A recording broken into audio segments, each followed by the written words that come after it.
the EWEB meeting to order. August 1st. Quick facility and safety awareness briefing. Thank you for attending this evening's board meeting. EWEB management and subject matter expert. Okay, EWEB management subject matter experts are here with us in the room and virtually. During tonight's presentations, remote presenters will appear on the screen. Please make sure to speak loudly and clearly so everyone can hear you. Guests are invited to sign up at the table in the back of the room if they wish to provide public testimony. Visitor access is limited to the board meeting room and the restrooms. The restrooms are located on the first floor, the exit through the right-hand door at the front of the room and across the hallway. In case of an emergency, such as a fire alarm, exit through the glass door at the back of the room where you came in, unless it is not safe to do so. The alternate emergency exit is located at the rear of the building, just beyond the restrooms. During an evacuation, follow staff's instructions and stay together for safety. Tonight's meeting will be recorded. Recording will start when the meeting is called to order and will continue until adjournment. The meeting room will be muted during break. Aside from that period, virtual participants on the screen and in public audience will be able to hear conversations in the room until the meeting is disconnected. Real quick, we have agenda check. Just the agenda? All right, we will move right along to items from board members and the general manager. And I'm looking, John Borowski is joining us virtually. Nothing from me, thank you. Okay, thank you. Okay. All right, well, we just met a couple of weeks ago, so maybe not too much. Next up then to Frank. Frank, do you have anything? No. No? Okay, easy. Correspondence. Commissioners, there was one item of correspondence in your package for this evening's meeting. It had to do with the draft communications and outreach plan for the upcoming large and impactful project at College Hill. Our request, we do have agenda time scheduled for next month on this item to walk it through with commissioners as well as take your questions. You are encouraged, if you have questions, to either email those to me or if this correspondence brought about any other comments, or if you want to just ask them now, the staff will be prepared for next month. But if you do have some things that are coming to mind up front, the sooner you can reach out, the more we can research it and be ready for next month. So this was just a preliminary item for next month, and we'll look forward to that conversation. Thank you. Did anybody have any questions they would have wanted to raise? I'm not seeing anything. I don't hear anything from John Borowski. John, if I miss you, please just speak up and interject so I know that you're there, because it's not, your visual is not coming up on my computer screen. Yeah, nothing for me. Okay. Next up, we have public input. We do have a few that are here in person, and the person who, and we have one by telephone, but my understanding is they have not arrived yet, so we'll call on telephone folks to come last. So when your name is called, please come forward and clearly state your name and optionally your address or ward. Each speaker will be offered 3 minutes to present their testimony. Please keep track of time by watching the timer at the front of the room or by listening to the audio notification when 3 minutes has elapsed. If you are participating by telephone, remember to unmute your call. This is not here. After all testimony is heard, each commissioner will have an opportunity to speak if they choose, although by policy we do not engage in a back and forth dialogue. Please note that failure of a commissioner to speak shall not be construed as support of or opposition to any speaker's testimony. If a question is presented by a speaker and the board does not provide an answer, an EWEB staff member will contact the speaker so the question can be addressed at a later time. Okay, so I have number, I'm going to list off the first 3 so that people know who's up next. So we have Jake Risley. I apologize if I have butchered anybody's names. Will Rutherford, followed by Tim Morris. I'll get the next ones after those folks. Take it, this is where I sit. Yes, please. Thank you. Good evening. My name is Jake Risley. I live at 44895 Leaburg Dam Road in Vida. I'm here tonight with my wife Nan and several of my neighbors who live on Leaburg Dam Road, East Shore Drive, and Goodpatcher Road. We weren't supportive of EWEB's decision to remove the dam. I would bet if you lived or owned a business upriver, you probably would feel the same way. But we're not here to talk about EWEB's decision to decommission the dam.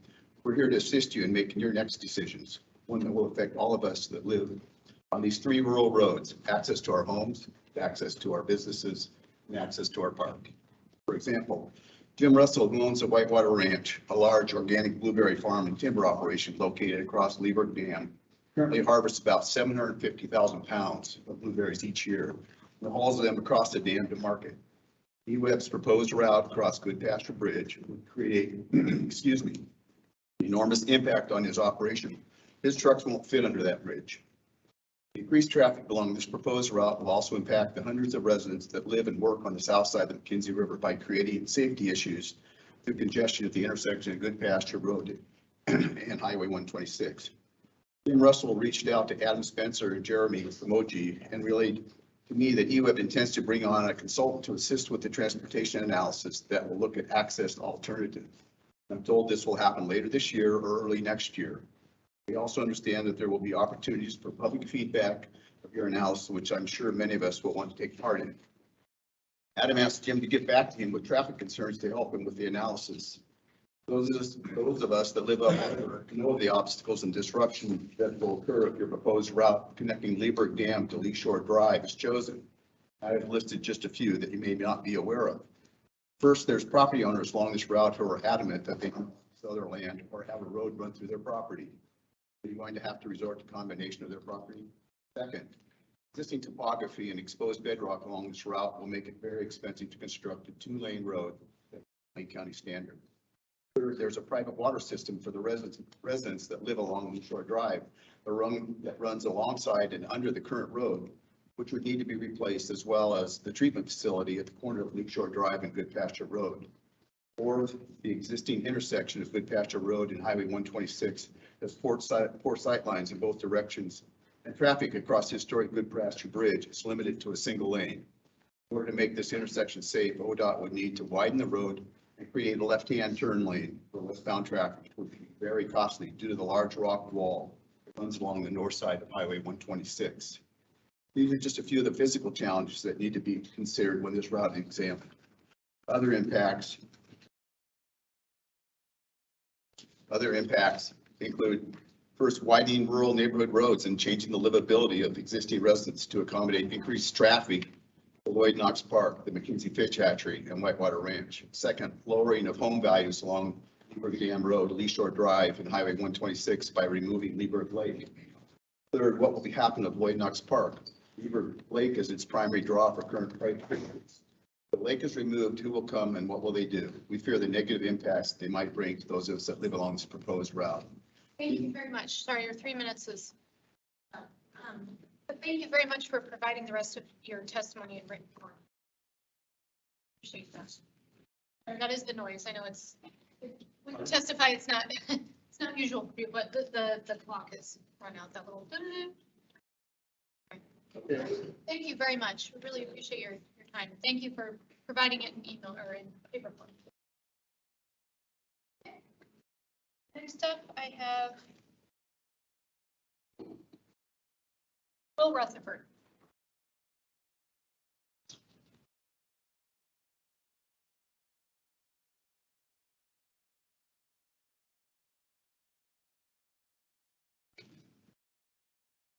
Good evening. I'm Will Rutherford. I'm a resident of Vida.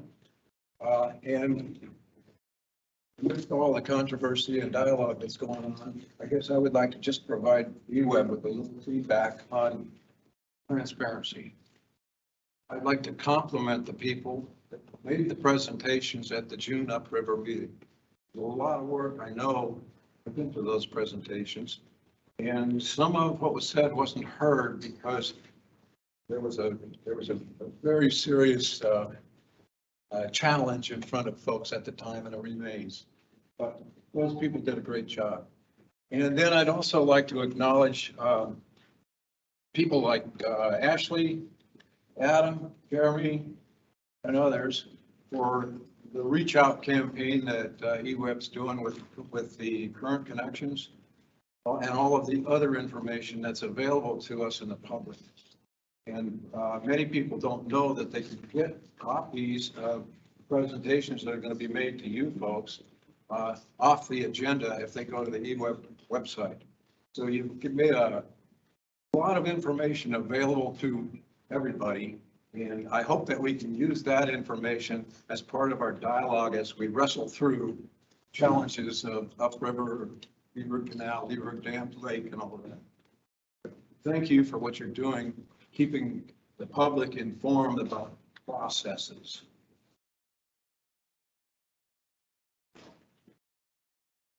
Next up, we have Tim Morris, followed by Pertl, and then John Barkos. Hello. I apologize. My notes are on my phone, so I promise I'm not texting.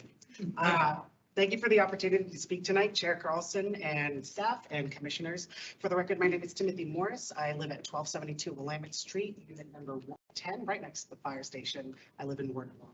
I'm here today as the Executive Director of the Springfield Eugene Tenant Association. I'm here to introduce our organization to those who are unaware of what we do and to share our appreciation of the topic today, supporting renters. CETA is a 501c3 nonprofit dedicated to renters' rights and interests. Our goals are to assist, educate, and empower tenants across Lane County. We are one of 2 tenant-specific service providers in the state of Oregon, and we've been operating since 2019. One of our programs, our primary program, is our free tenant hotline, where any renter or any community member can call in, ask questions, share concerns, and we are able to respond to them. And that's been in operation since 2019 as well. Through our hotline, our trained staff and volunteers can support tenants who are seeking information and resources. We resolve on average about 170 calls per month and are keeping hundreds of tenants in their homes and off the streets. I share all this because CETA actively connects with tenants in Eugene with many things, including utility assistance and ways to connect with your staff to troubleshoot concerns or issues with their own utilities. And as a short aside, we currently partner with Lane County and other community partners to expedite particularly high case needs of folks who are at imminent risk of homelessness and have seeking rent assistance. And if there's an opportunity for some kind of similar collaboration with our organization, we'd be very happy to explore that. But I am here today to just share that we are enthused to see that EWEB is proactively seeking solutions, both to address the real threat of climate change and to also provide support to low-income tenants. Due to the extremely low vacancy rate here in the city of Eugene, tenants don't often have choices in their housing, instead needing to move into the only one that may be available at the time. Finding opportunities to support the daily lives of tenants with both providing energy efficiency and also lowering the cost of their utilities is part of our mission, and we're glad that that's as well. We look forward to this continued discussion and seeking ways to support those most vulnerable in our community, and we're here to serve and happy to be part of this.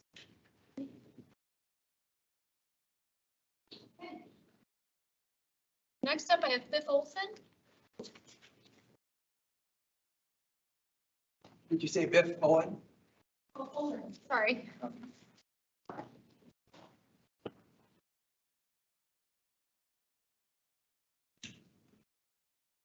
My name is Biff Owen. I live at 46559 Good Pasture Road, Vida. And I have been involved in developing emergency evacuation plans for residents on Good Pasture Road. I'd like to speak to you tonight regarding the LDAP and the future of Leaburg Dam Road. As both Good Pasture Road, Leaburg Dam Road are the sole entry and exit portals for their residents, the existence of emergency evacuation routes have life or death importance to these residents, and therefore should be a key component which is currently missing from the LDAP. If the current LDAP is enacted, all of the residents of both Good Pasture Road and Leaburg Dam Road will have to rely on the wooden Good Pasture Bridge as their sole emergency evacuation portal. The risks this plan places on these residents became strikingly evident during the Holiday Farm fire, when the Good Pasture Bridge was only saved through the heroic actions of the McKenzie Fire Department, a result that cannot be guaranteed for future fires. Actually, the situation is worse, as the current LDAP significantly increases the risk specifically for Good Pasture Road residents. This is because Leaburg Dam Road has been identified as a key component of the safest emergency evacuation route for Good Pasture Road residents in case exit across the Good Pasture Bridge is jeopardized. Without the Leaburg Dam Road as an exit point, Good Pasture residents would be forced to navigate long stretches of unmarked logging roads in an attempt to reach Highway 58 for safety. I request, therefore, that you please include this very important factor in your future planning efforts. Thank you.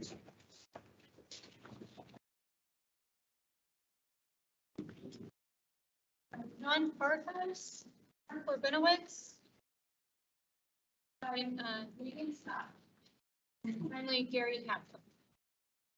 Our in-person testimonies. My name is John Farkas, 4545 Good Pasture Road, Vida. Did not match the eloquence of the previous speaker.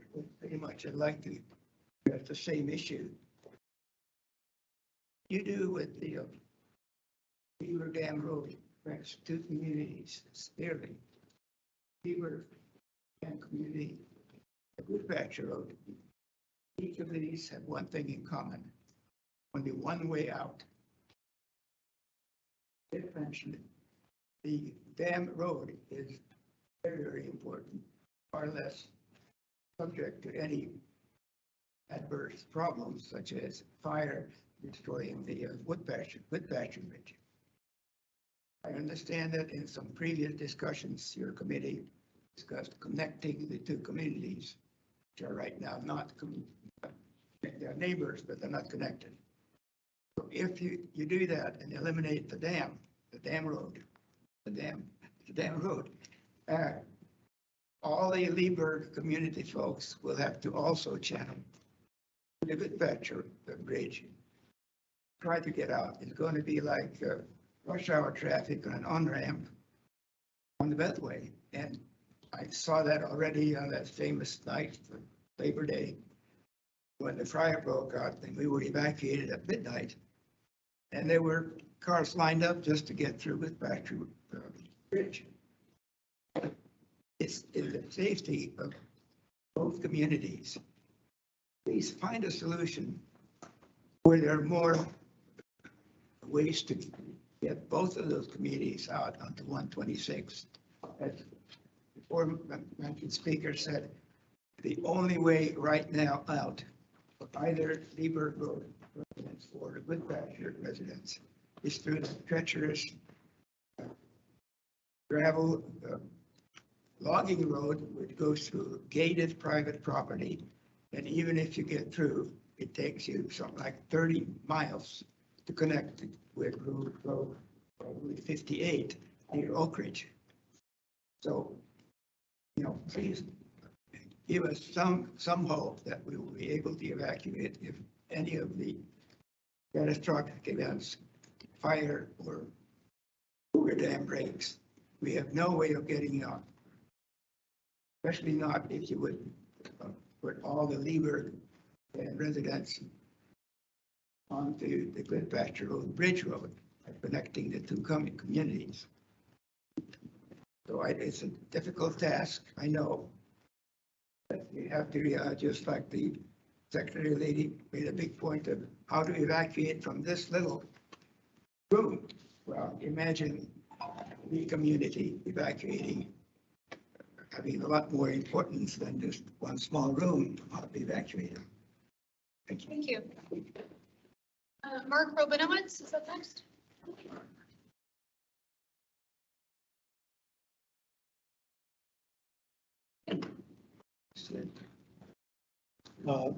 Last month's presentation at your board meeting promoting boiling water with atomic fission was one of the most outrageous misrepresentations I've ever heard. The most disgusting part was the speaker's endorsement of what he calls recycling of nuclear waste. Reprocessing, the correct term, of irradiated nuclear fuel rods is the most toxic and dangerous technology ever invented.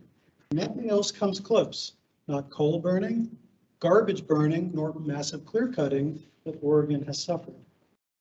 Reprocessing was first developed at Hanford for the purpose of the Manhattan Project, plutonium for nuclear weapons.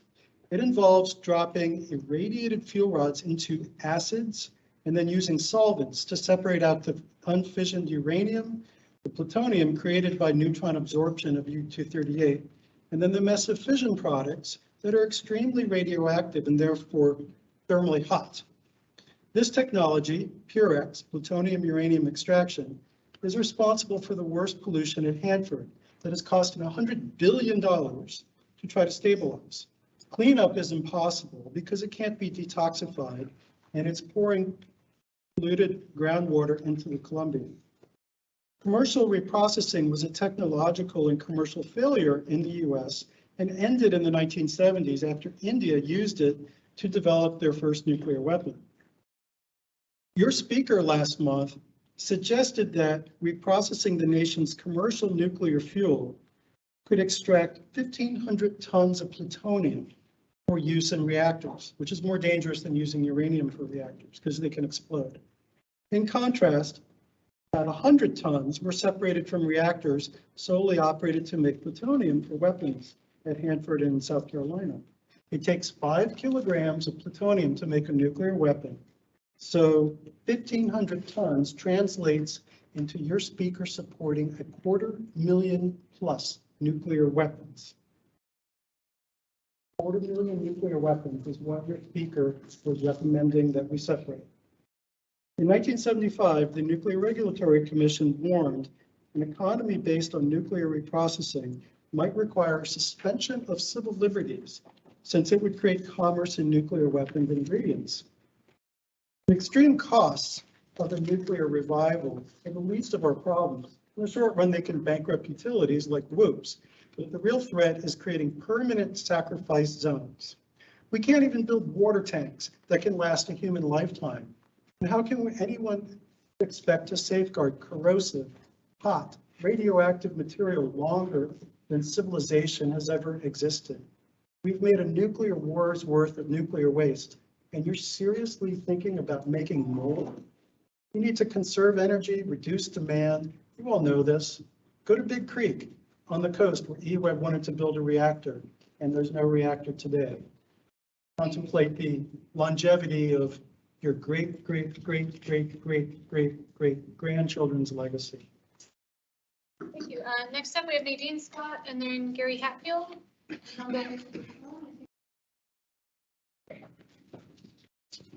Before the clock starts, I'd like to say that in the Register of God, it says your meetings are at 6 o'clock on the first Tuesdays of every month. So I think starting at 5:30 was a little bit misleading for a lot of people that might still show up tonight. There wasn't an ad in this month's paper. The 6 o'clock start time was for our July 11th meeting. Our website's the best place to check for current meeting start times. Okay, thank you. I'm Nadine Scott, a homeowner on Leaburg Lake, a real estate broker for Windermere Real Estate. I was president of the McKinsey Chamber of Commerce for 12 years.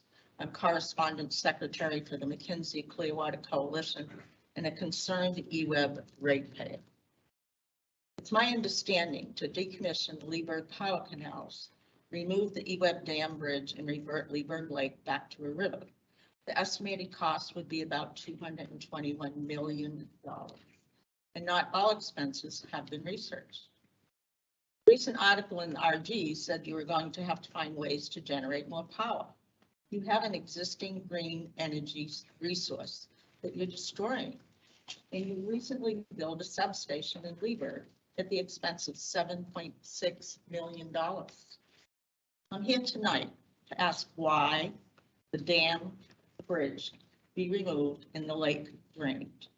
The dam does not produce any power, and EWEB recently spent $5.2 million clearing all 3 roll gates on the dam. I believe EWEB owns the bridge and the dam, but the county owns the road over it and maintains it. It is the only ingress egress to homes on the other side of the bridge.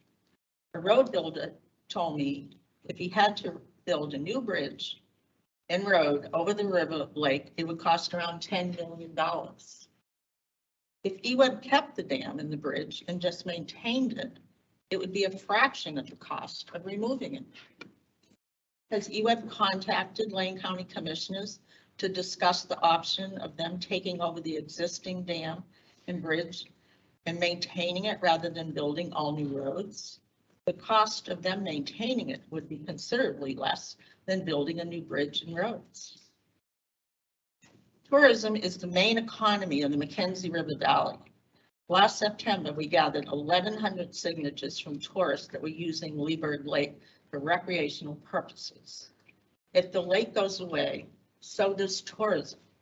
If tourism goes away, businesses will be affected. Decrease in business will affect the housing market and the economy of the McKenzie River Valley. We need to preserve what we have instead of destroying historical landmarks and recreational opportunities for our already suffering McKenzie River Valley community after the devastating fire of 2020. I wonder if your ratepayers are aware of the extreme increases they will have to absorb for years to come after you have already wasted over $12 million of your ratepayers' dollars. Thank you. I don't believe he's here yet. He thought the meeting was starting at 6. Sorry. Okay, well, we can go to the phone and then come back. He shows up by 6, then we'll have time. Okay, Kathy Ging, are you on the line? You may need to unmute. So did you star 6? Kathy Ging?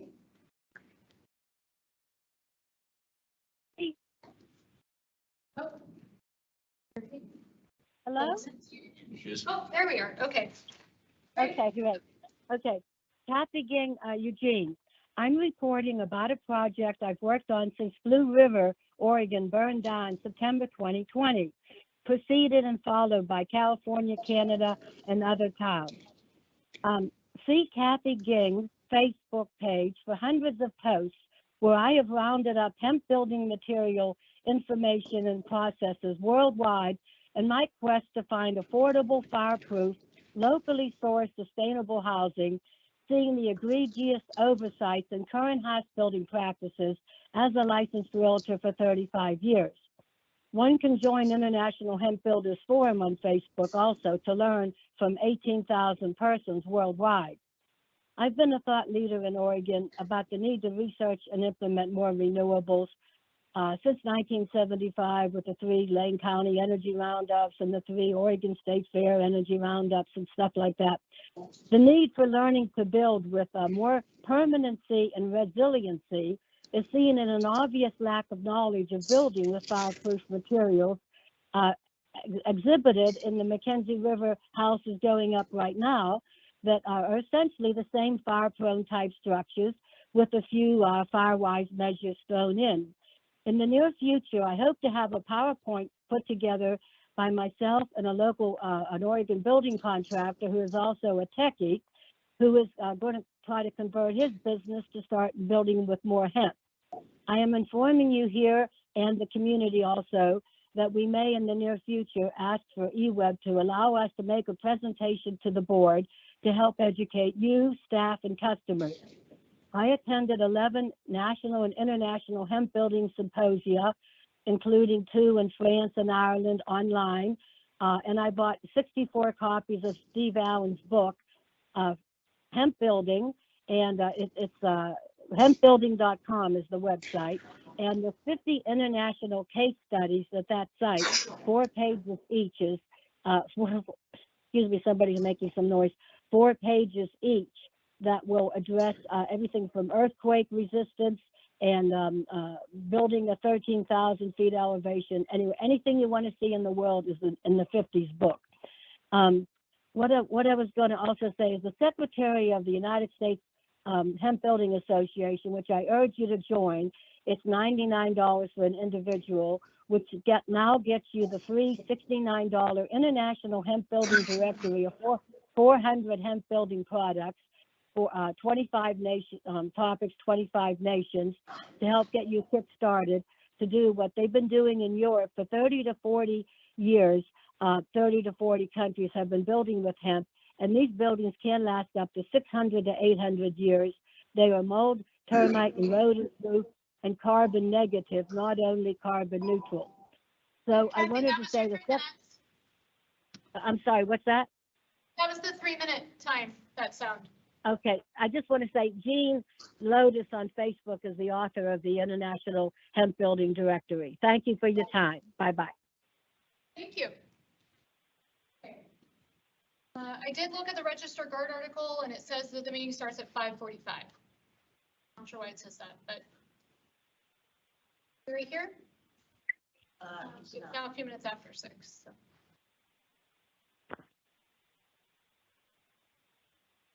If there's a misunderstanding, I'd be open to Gary later if he shows up later.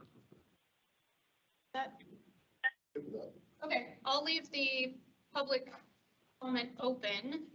And if he shows up before 6:15, is that reasonable? Okay, then we will take time and pause to hear that testimony. In the meantime, we'll go to comments from commissioners and general manager.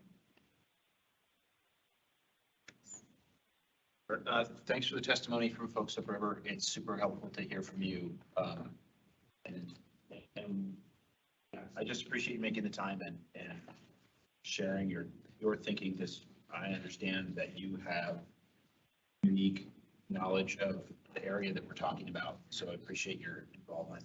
I also appreciate the written testimony. It's super helpful to have the written testimony for us to refer to.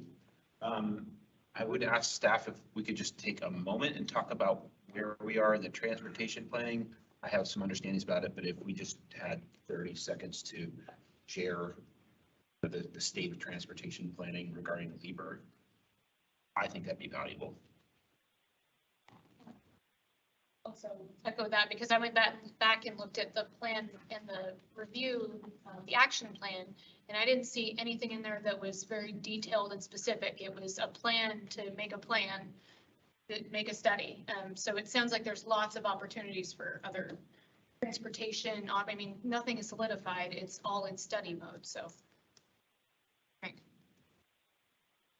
Right. Yeah, I was just going to address that directly. So you're absolutely correct. In fact, when part of this process that we go through, it'll be recognized EWEB is not the transportation authority for the area. However, as part of the process, we will be required and will voluntarily as well work with Lane County and the Oregon Department of Transportation on the transportation issues. And so it's great to understand and hear from the community around things like access and emergency access. I have already briefed the Lane County administrator that this is an issue that's going to be coming forth in the next number of years. And so I think it's important to know what EWEB's role is going to be in this and what our role is not going to be in this. And in fact, a presentation later today will talk a little bit more about the process and where that fits. Thank you. Yeah, I just wanted to echo that. I really appreciate everybody coming, and especially. Speak up, please. Yeah, sorry. I appreciate everybody coming, and I really appreciate highlighting the specific concerns that you have about road and safety and things like that. And I just want to make sure that we don't keep this at too high of a level. I know that we have this whole master planning that we're doing, but we've heard that there's a lot of uncertainty and anxiety from people that live there. And I want to make sure that we come up with a plan that people know what's going on and that it doesn't stay like too high, kind of up in the weeds, and that people are informed and that we are able to listen to what people have to say.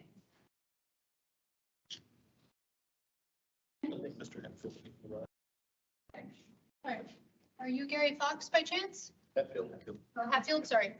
Yes. Hatfield? That's me. Okay, we paused so that you could provide testimony, so please come on up and we'll give you your 3 minutes. Oh, good, fine. Didn't I was at my 3 minutes. Did you have your 3 minutes? You did. Where would you like me? Just at this table right here would be great. Thank you. Kind of like a deposition, kind of. Except there's a lot more people. Wait for us or for you? And normally there's somebody taking, well, there probably are here. Probably you're doing the exact M's and ha's. Thank you so much. Good to see everybody. This little clock up here will let you know when the, I get 3 minutes. so it'll I make. can hardly say Gary Hatfield. I live in, but I'll be speedy on this.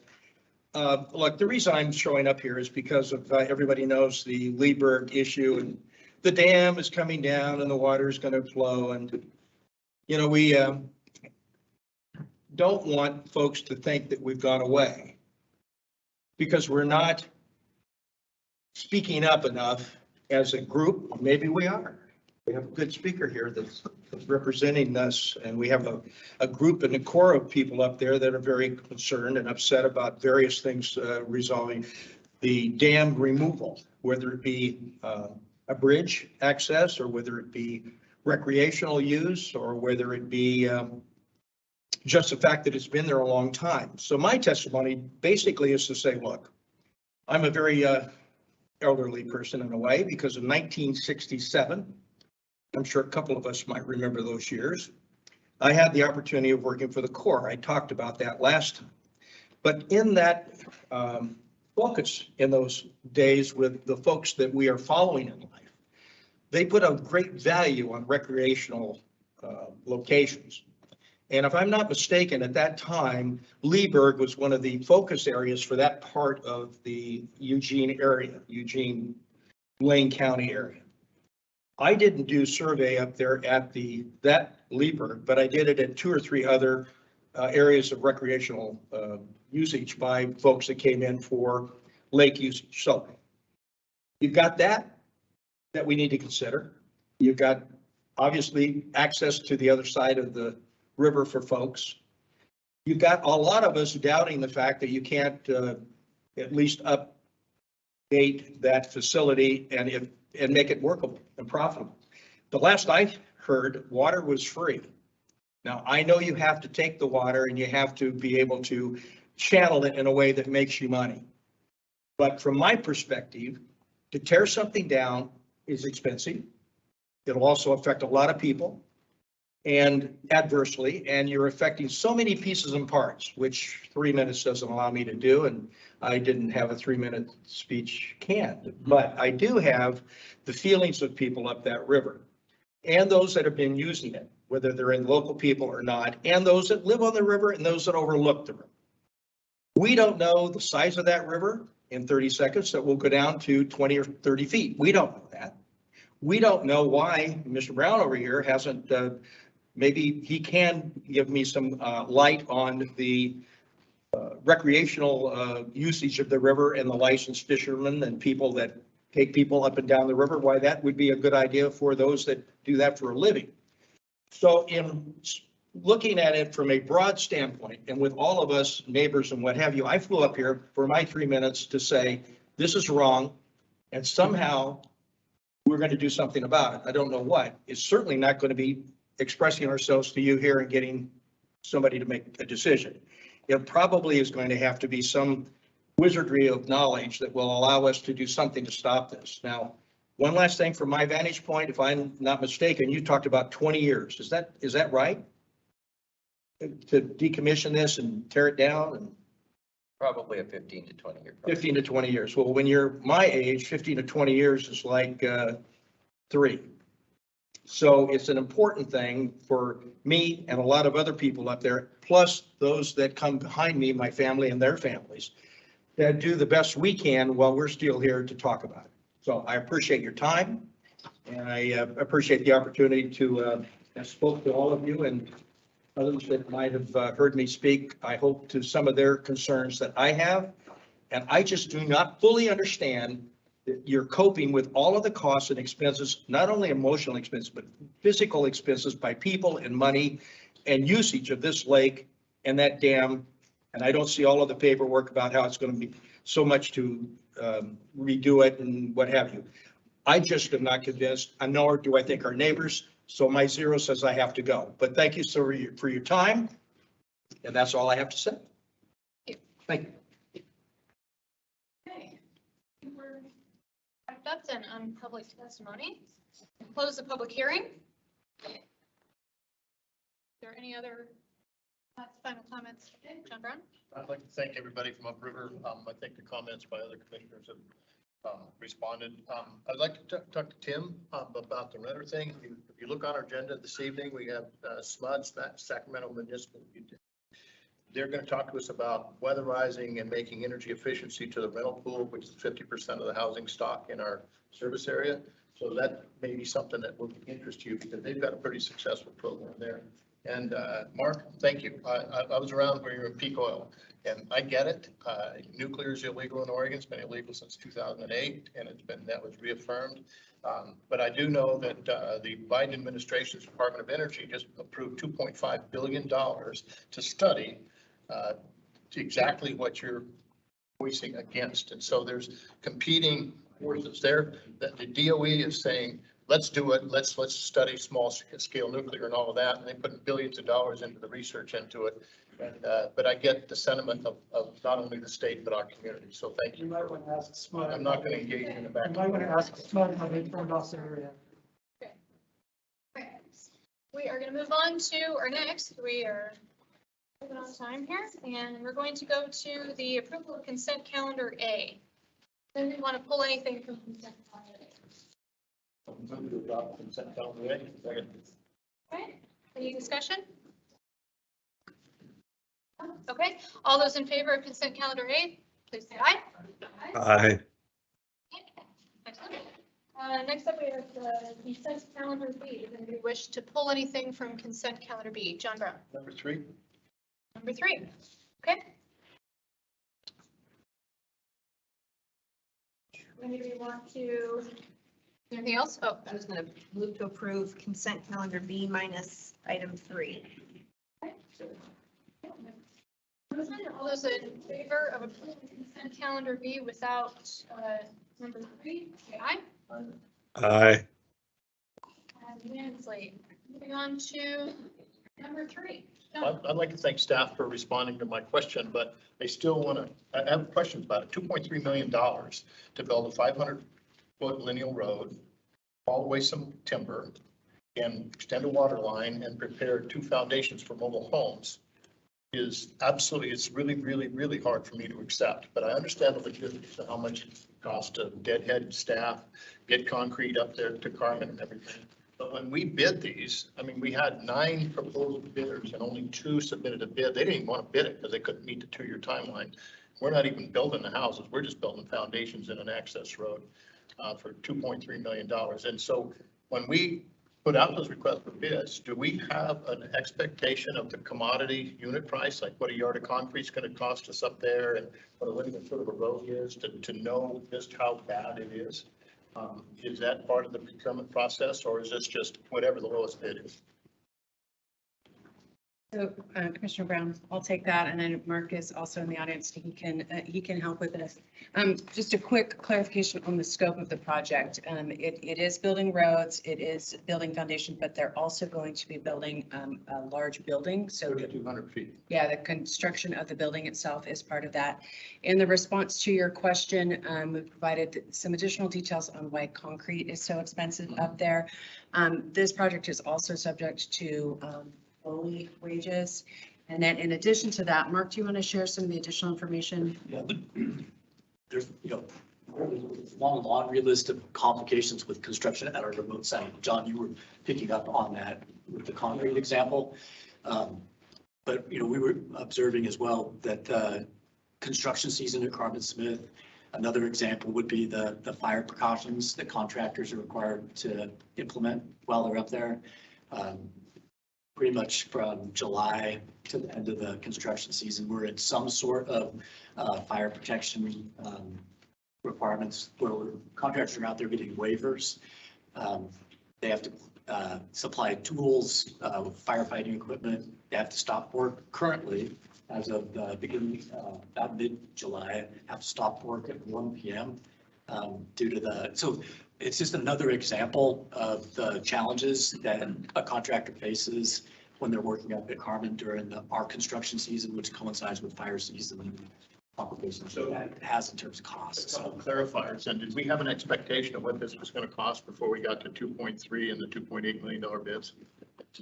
We did have an expectation of what it would cost based on our historical experience up there. The design engineer for it, Jacobs, used to be CH2M Hill. Their reaction to the bid price was that it was lower than their expectation. The competing bid for the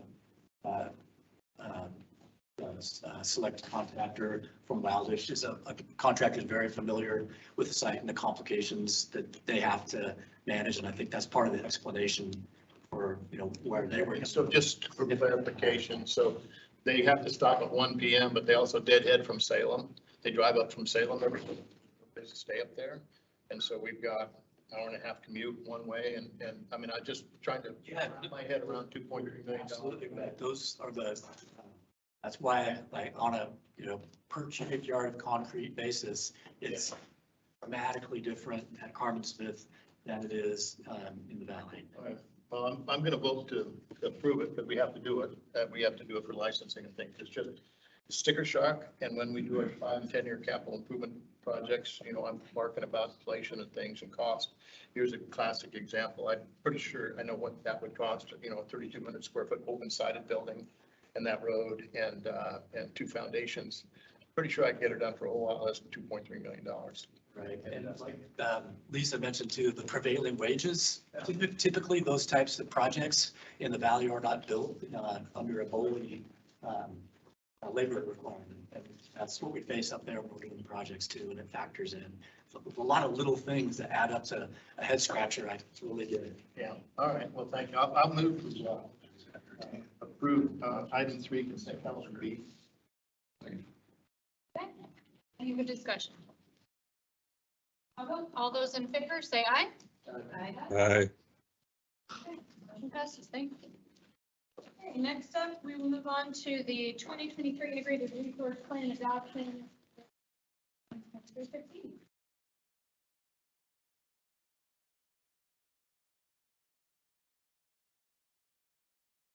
President Carlson, Commissioners, good evening. This is a separate agenda item this evening because of its importance as a milestone. Yeah, a 10-minute agenda item, so this is going to be a very quick presentation. Did want to acknowledge the team, Brian Booth, our Chief Energy Resources Officer, and then Megan Capper, Ben Ulrich, Aaron Bush, John Kreider, Aaron Orlowski, who were really the primary team who worked on the integrated resource plan over the last roughly year and a half. Our ask this evening, and we do provide a recommended motion to adopt Resolution 2315. This is adopting the 2023 Integrated Resource Plan, which is defined really as acknowledging the analytical results and approving the actions identified in Appendix A specifically. Just quick highlight, this is not the first time the board has seen information about the Integrated Resource Plan. Over the last 2 years, we've had 9 separate meetings with commissioners, everything from looking at analysis of our loads to resource characteristics to doing simulations with commissioners on building portfolios, as well as separately having one-on-one discussions with staff and commissioners. And so This has been quite a process. And then preceding that, we spent about 1.5 to 2 years looking specifically at the impacts of further electrification, which became inputs into the plan. A number of insights. You did receive this as part of your background information, so I won't go through this specifically, other than to recognize the categories and of the actions and strategies in particular. An IRP is basically a long-term view. It looks out 20 years, but we ultimately come back to what are the actions that we're asking to pursue in the next 2 to 3 years. And those are listed, the categories of those are listed out to the right, and those are specifically identified in that Appendix A of the plan. So with that, President Carlson, I'll turn it back to you to have any discussion or entertain a motion. Thank you. Any discussion? Yeah, thank you as always for the work on the IRP. I mean, there's been so much. This started at least 2 years ago, right, with the electrification studies, and it's an immense amount of work to get us to where we are. And as I mentioned last time, all the items in the action plan look spot on to me. I do think that there's a small piece that we could lean into, and that's specifically around building electrification. I know there's a demand response action plan is queued up as part of the action items here, but we're kind of silent on building electrification, at least as I read it, and correct me if I have that wrong. But given the investment that we've made as a utility in studying the effects of electrification on the utility and on our energy future, and then the significance of the impact of the pace and amount of electrification of homes in particular, right? We talked in this meeting about how much electrification happens and how fast it happens really impacts our future as a utility and what we need to buy and what the shape of resources look like. And then giving that there's a level of building electrification that actually benefits the utility, right? The electrification study told us that there's some portion that really helps us as a utility overall. And then beyond that, maybe it starts to become a negative. My perspective, having a specific action in here around developing electrification strategy for buildings would be useful. And to me, it doesn't have to be anything really complicated. I think we already have all the parts. We just haven't said, hey, here's what we're aiming for. Here's the ideal for us as a utility in terms of overall building electrification. And then, some strategy to just monitor how things are moving over time. I just wanted to put that on the table as my perspective, the only thing that I would love to see here. Support. Right, John Brown. I have a question, Matt. So tell me what an electrification strategy is, because I mean, here we are ready to adopt our plan and we've got this ability to do something different. I don't know why it didn't come up earlier, but you can tell me what that's, to define in simplification, what that strategy would be in your eyes. Yeah. Because I think you're asking a question of the other board members, and I am. I want to know what it is because I don't understand. Yeah.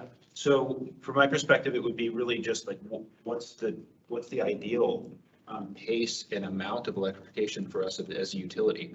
Like I said, I think we have some answers to this just from our electrification study. We know how much is beneficial to us as a utility, and just getting clear about that and then aiming for that. This is one of the few things that we have a lot of influence over as a utility, right?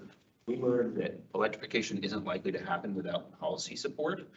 Granted, there's been federal policy support that's really significant, but we also have an ability to lean in or pull back depending on what is the most important to us. And so setting a target about what kind of electrification we want and when of buildings in particular, to help us just better meet our goals as a utility.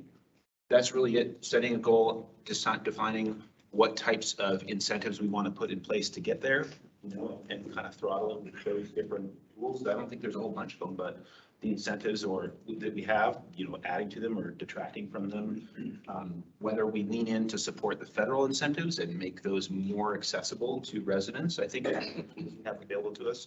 So it's just how much of those tools we want to use, where are we trying to go, and then a method to track the pace of electrification.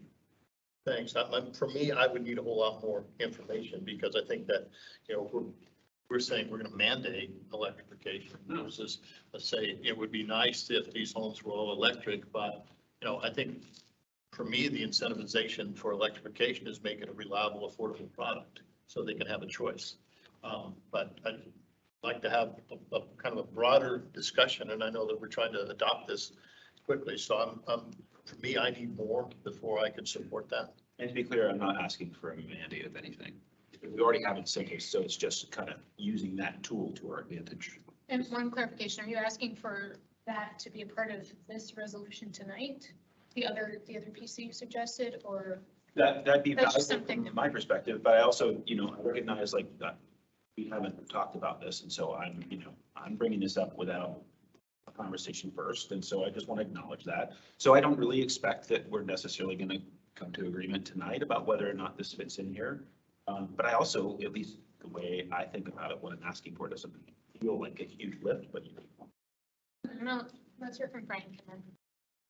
So I certainly understand, I think the ask from Commissioner McCray around electrification and how the utility views electrification from a business model perspective. There are different ways to view growth, for example. There are some benefits to growth, the absorption of fixed cost, for example, over more megawatt hours. There's a trade-off there between the cost of infrastructure and the cost of the actual acquisition of energy. And I do think that it would be valuable for the board and management to coalesce around what some of our views are on specifically growth, and then within that, the electrification and the incentives and how we apply those is really a subsection of that. I don't necessarily see that personally as being a part of an IRP. An IRP is really a response to that growth. And we do have a piece of the actions identified in here that look at the impact of the IRA and other federal investments. But I would propose sort of a counter proposal that we look in our annual goal setting period, what are some of the opportunities around growth specifically, and how does that fit into our business model? So I don't necessarily see it as an IRP. I see it as a slightly different discussion around products and services and how we want to facilitate potential growth in our community, in this case, electrification being a part of that.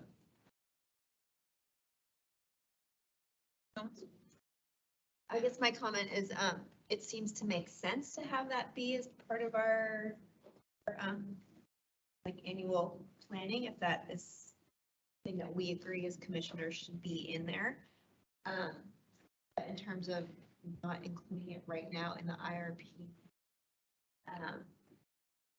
this looks okay, and Matt, I understand what you're saying, but I do think they're two different questions, like the planning or what are our goals, but the IRP is how do we respond to the goal that we've set as a utility.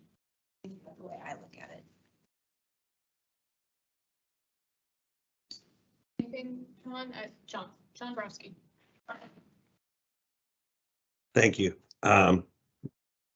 Not speaking to electrification or anything else. I'm speaking to the motion that we have before us.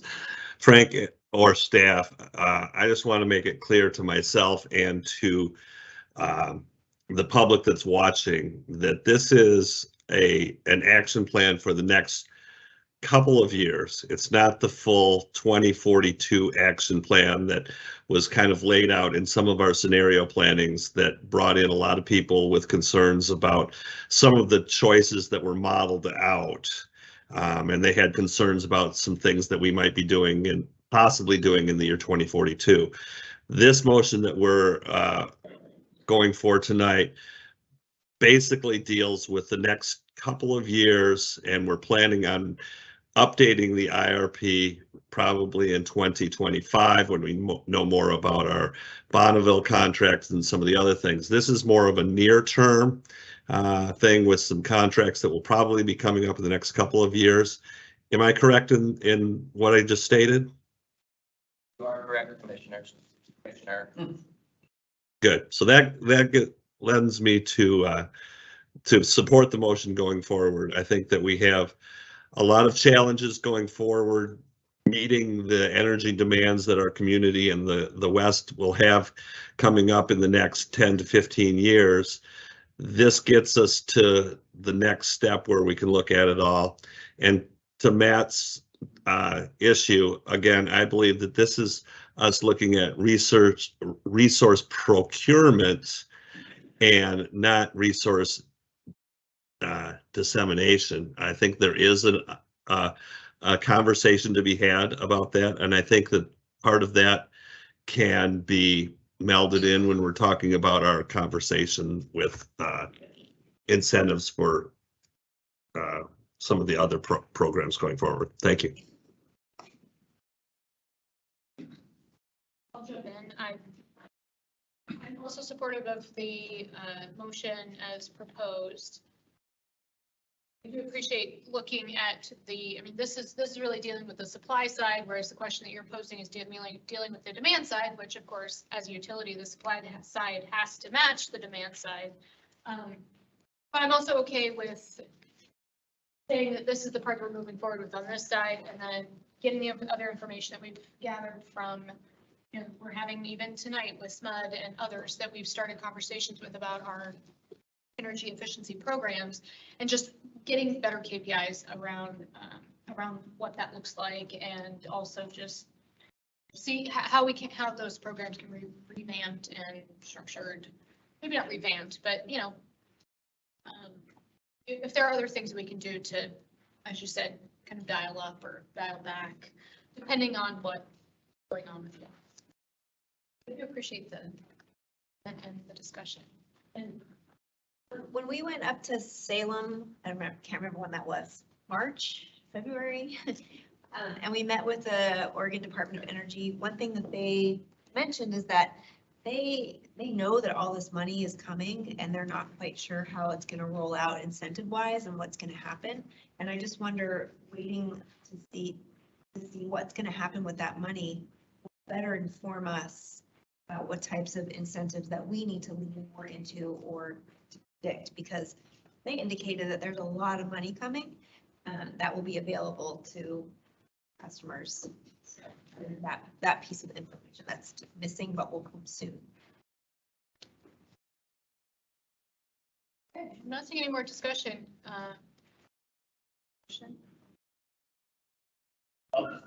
Move to approve resolution 2315, adopting the 2023 integrated resource plan, IRP, acknowledging the published analytical results and approving the actions identified in Appendix A.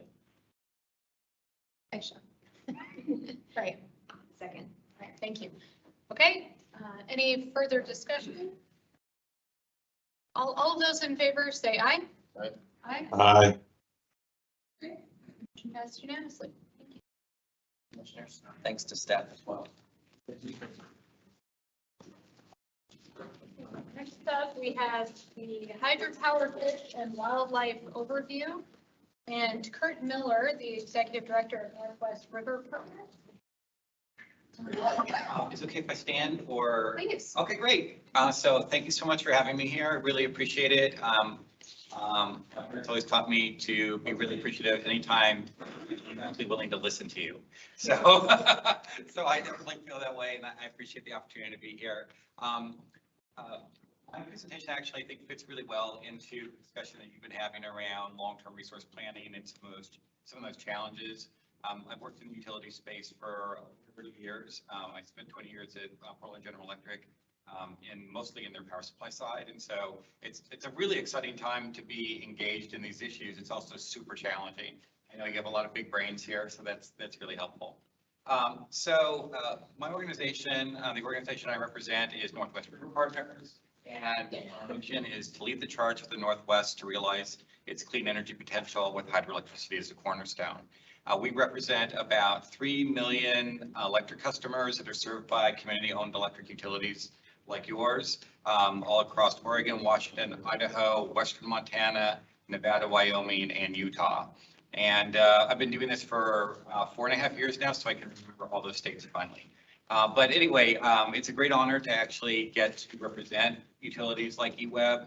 When I travel around the region, I always feel really proud that I feel like I'm fighting for better futures for these communities, and it is truly an honor to get to do it. Since you are a captive audience, I always throw in an advertisement. We have a podcast. It's called DAM with an exclamation point, no N, because we don't swear at Northwest River Partners. But I really do. Anyone, whether you're a hydroelectric fan or not, I really encourage you to tune in. We have really bright people from all aspects of energy from all across the region and even the country coming in and talking about regional energy issues. And as you all know, energy touches so many different aspects of life. And so I think it's a really good podcast. I'm only on the first one, so if you don't like me, don't rule it out. It's still a good podcast. So one of the things Frank asked me to talk about today is a little bit about what's going on with climate change and salmon. And speaking of complicated, this is a complicated issue. So this chart, and I'm not sure how well everyone can see it, but on the far left, that's 1915, and then this goes all the way out to actually 2022. And then on the vertical axis, it goes from 0 to about 3 million salmon. So this is total adult returning salmon to essentially to, let's say, Bonneville Dam. Now, Bonneville Dam wasn't actually constructed until 1938, so everything prior to this is an estimate. And when you look at this chart, overall, you'd say, well, you know, it looks like salmon are actually doing better.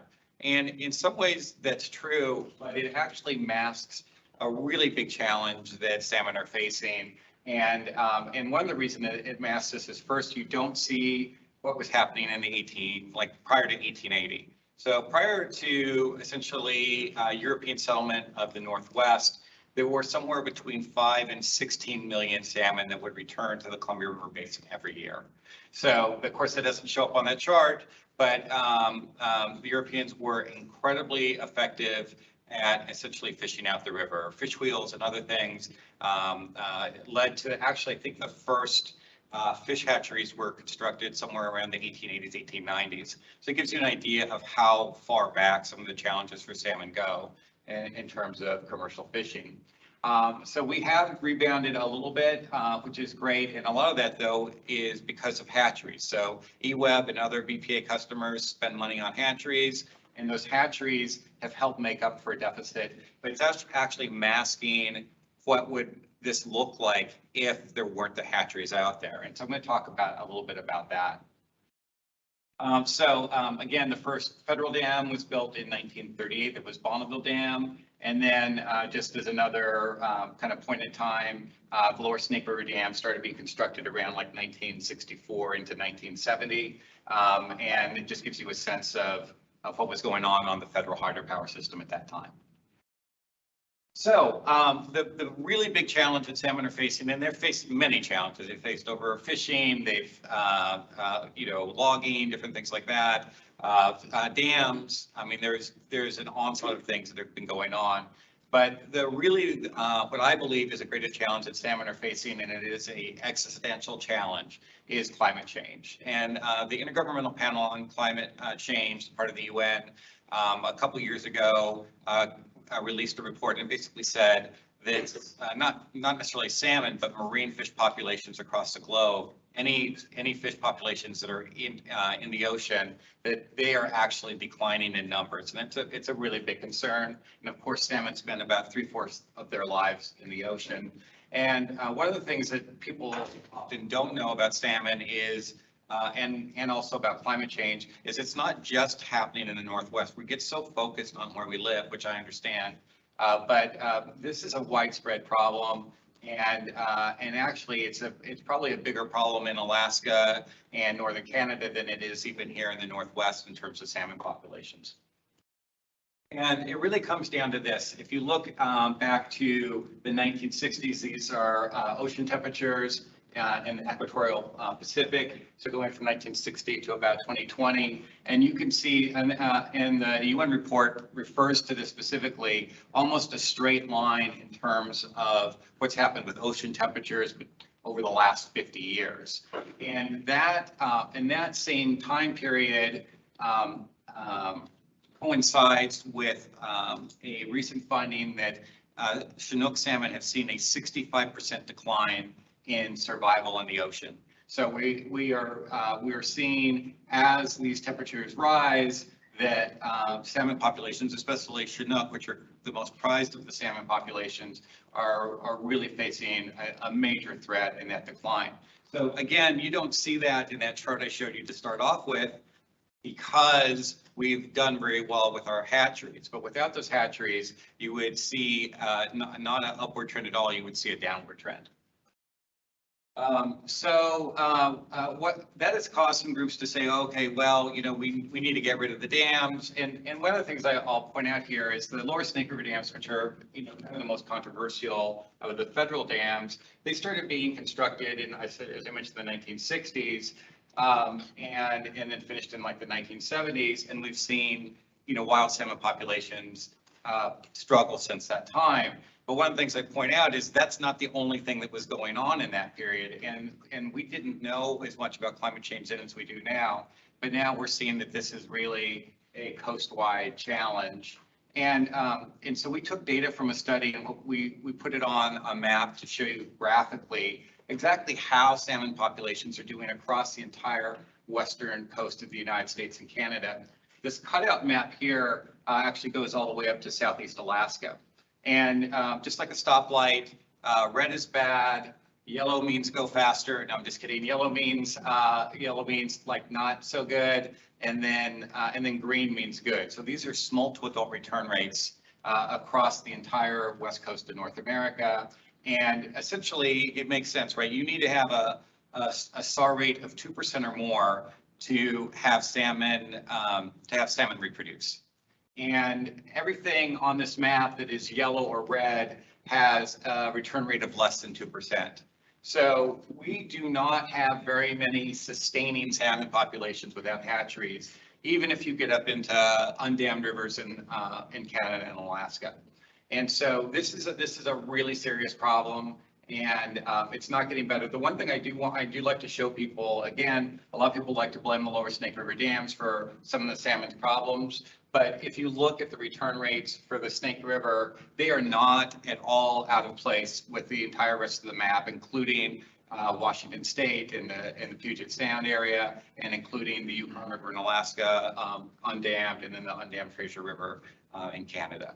So it is a Columbia Basin problem. It is a Snake River problem, but it's much bigger than that. Last thing on climate science and salmon, this study was produced by NOAA Fishery Science Center 2 years ago. And the big thing I want to draw your eye to is essentially they're showing what they think is going to happen in terms of climate change and salmon survival. And what they basically said is that, yeah, the climate change in the rivers can have a negative effect, but it's climate change in the ocean that they believe could actually reduce salmon returns by 90% over the next 40 years. So they're very concerned that if we continue to see ocean temperatures warm at their current rate, that what we see now in terms of a 1% return rate could drop to a 0.1% return rate. So again, this is a really big issue with climate change being the driver. So how does it all fit into hydropower? Anyway, I'm pretending that's what you were going to ask. And so the answer to that is it fits into, there's a lot of lawsuits, right? Because one of the things that happens here, and this happens in every region, wherever, like if you're in the Columbia River and we have dams, people blame the dams. In the Fraser River, they don't have any dams. They have some fish farms, so people blame the fish farms. In Alaska, commercial fishers are being sued, and they're trying to shut down that. So people are looking for different ways to help, and it's possible that none of those ways will actually help salmon if the problem really is ocean temperatures and how that's affecting their balance. But we have in the Northwest a lot of dams, and we also have a lot of legal battles. And the biggest thing that goes on with the legal battles, there's a big debate with the models. There's a model that says that if you got rid of those Lower Snake River dams, that salmon would do much better. And then another model that's from NOAA Fisheries Science Center, and it says that getting rid of the dams would do very little to help the salmon. So that is constantly being debated in court, and the courts have kind of split the baby on this. And basically what they've done is, instead of removing the dams, they've just each year required us to spill more water. So more water going over the top of the dams instead of going through the turbines. What that does is it takes, and I know you know this, but it takes away flexibility, right? So you lose power generation, and it costs more to produce every megawatt. So that's for people who rely on hydropower, that's not good. And as a matter of fact, as many of you know, the Fish and Wildlife Program that the Bonneville Power Administration runs, they've contributed with ratepayer dollars, I think in the neighborhood of $18 billion over the past like 30 years. So as you know, about 25 to 30% of every power supply dollar that you send to BPA goes to Fish and Wildlife. So roughly half of that is from spill. Roughly half of that is spent on sending water over the top of the dam instead of through the turbines. And there's a question of whether that actually is beneficial to fish. But the courts have ruled to do that. And then the latest lawsuit is actually aimed at river temperatures. And not surprisingly, again, there were competing models that say different things. So one model by Pacific Northwest National Laboratory says that dams actually protect salmon from the most extreme temperatures because they create a bigger body of water. It takes more solar heat to warm that water, and so it protects the salmon. Another model by the EPA says that the dams slow the water down enough that it actually raises the water temperature. In either case, river temperatures are too hot at times for salmon, but again, the real threat to salmon overall is what's going on in the ocean, not so much the rivers. But anyway, that's one of the things. So we are seeing a lot of litigation.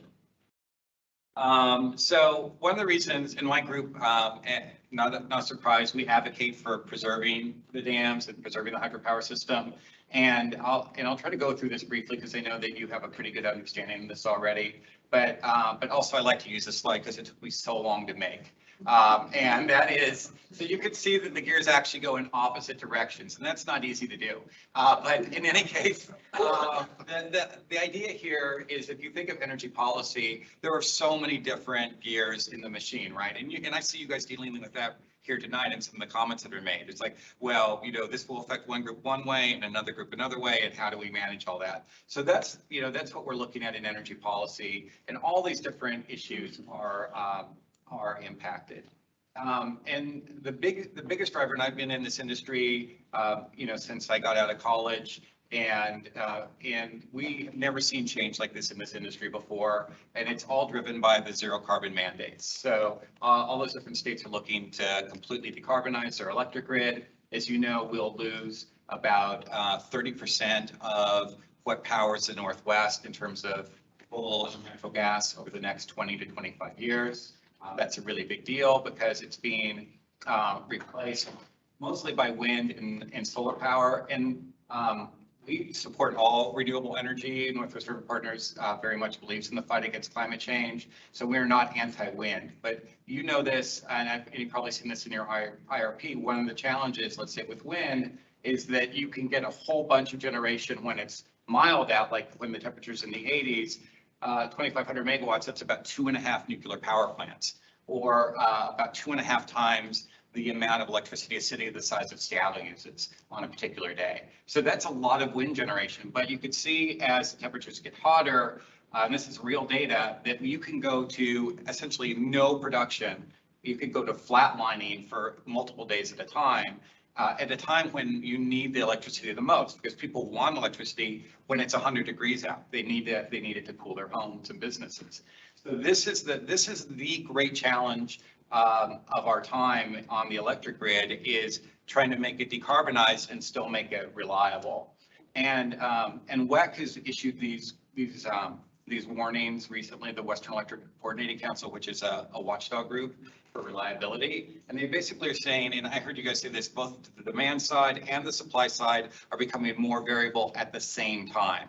You have climate change, there's spiking demand, and you have intermittent renewables that is making the supply side more variable. And if you have to keep them balanced every second of the day, I heard you mention that before, this is a tremendous challenge. And they warned that as early as 2025, all subregions of the West may face reliability problems, i.e. the possibility of blackouts, even if all anticipated resources are built. So this is a really big deal for the entire Western grid. And again, and this is my pitch for hydropower, is that it is a perfect complement to wind and solar power because you can fill up the reservoir behind the dam, and then when it's time, you can release it and let that water spin that turbine and light up the city. And the great thing about this is that you can do that again and again and again. And the point I make, whether it's nuclear or hydropower or something else, we need carbon-free resources that can balance the intermittent resources. And that is why we fight so hard to preserve our hydropower resources, is because they are what's going to make the clean energy future actually work. And then, of course, many of our dams also have excellent fish passage. It doesn't really look like that, but I didn't have time to do the latter. So anyway, just in closing, because I know that I've taken a bit of your time, we did commission a third party to do a power cost modeling study of what it will take the Western grid to get to 100% clean energy by essentially by 2045, or how long it would take to do that. The vertical axis on the left is gigawatts, so that's 1,000 megawatts, so 160 gigawatts, which is essentially what we'll have to build in the West to achieve this clean energy future. That's essentially doubling the entire generating output of the Western United States in 20 years. And it's extraordinary requirement. So to do that, it's like 160 nuclear power plants, 160 Seattles. And what the group did is they said, okay, let's see if it takes 160 gigawatts, how soon will we actually get there? And what they did is they doubled the rate of build out that we've seen over the last 10 years for renewables, and said, okay, let's assume that's the likely rate. We're going to double what we've done. And what they found is that by 2045, we will only be about halfway there, and that we are much more likely not to be able to achieve that goal until 2075 if we double our historic rate. If we do less than that, it will take longer than that. If we can do more than that, then it will take less. But this is an eye-opening number for those of us who are concerned about climate change. And the challenge, of course, is permitting and supply chain and build outs. So there are some challenges there. The thing that I should have said, the dash line at the top, then the red dash line, that one actually looks at, okay, what if we lost the lower Snake River dams? And essentially what that means is the access intersects in 2080 instead of 2075. So it's another 3 to 5 years that it would take us to decarbonize the grid. Customer rates for BPA customers would go up by 25% or more. And we'd have another 5 to 9 million metric tons of CO2. So anyway, these numbers are eye-opening. Obviously we want to do better than that, but we are sharing this with policymakers because I think that a lot of policymakers think that we are going to get there just fine, and it's going to take an extraordinary effort, and that means permitting reform for transmission build-outs and securing supply chain issues and other things like that if we're actually going to meet these really aggressive mandates. So anyway, I'm happy to answer any questions if there's time. And folks can reach out to me. That's my email address if you had any questions afterwards. But thank you. Any questions or comments? Okay. Well, thank you for your presentation. And I have a question because this is something that we've faced in the decision that we made about Leaburg, is that the federal requirements make it cost prohibitive for us to continue to operate that dam. And so what do you see Like, what are the impacts of federal regulations on the future of hydropower? Well, that's a really great question. So we work very closely with the National Hydropower Association. And one of the big things that they are really fighting for is permitting reform for, reliable reform for hydropower dams, and also to get more incentives so that if you do choose to upgrade a dam to preserve it, that there's more dollars available for that.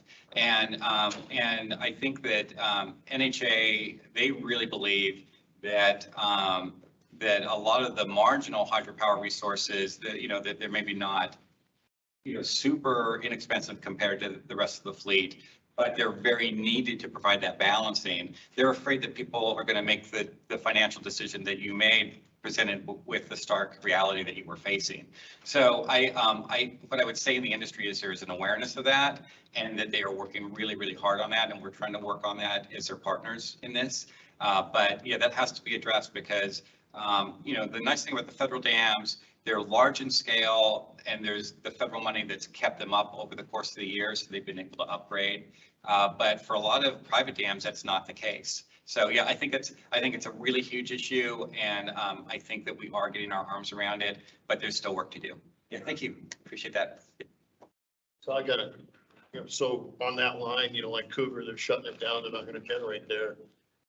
I'm getting mixed messages from the feds. Yes. And the Corps of Engineers, because that was a really good producing dam and put salmon recovery and a temperature climb and everything. And now they're just going to let it run on the river and not going to generate power. So.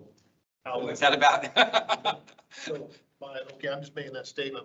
My bigger question is when you build all the solar, how are you going to get it to the customer?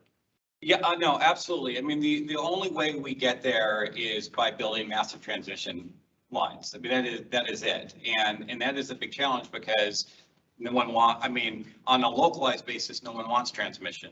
On a bigger basis, they want it just as long as it's not in their community. And it's such a hard rub because I don't want someone to build great big transmission lines over my house.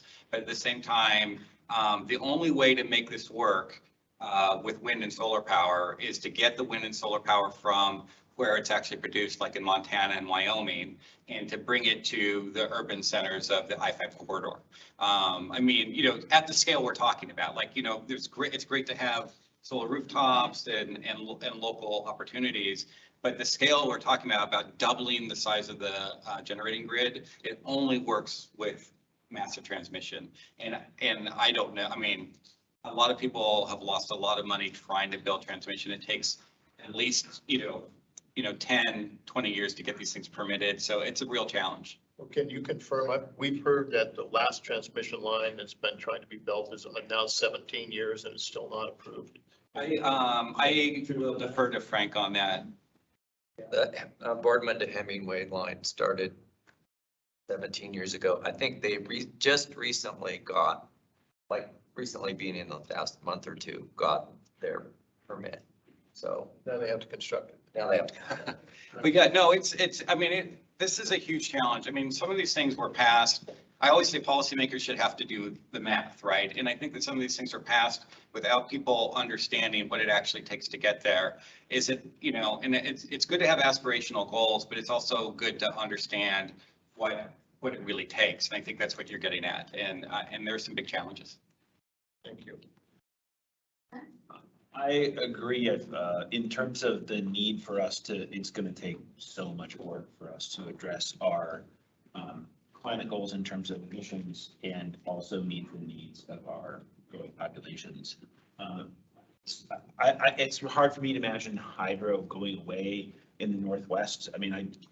I know there are challenges to some projects, ours being one of them, where it just doesn't feel like it makes sense on a whole bunch of levels.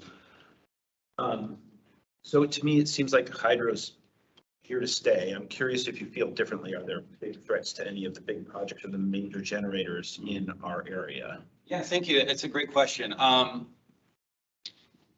Eugene is very familiar with some of the things that were happening with natural gas, right? And natural gas and hydro are not the same. One produces fossil fuel, one is a fossil fuel, the other isn't.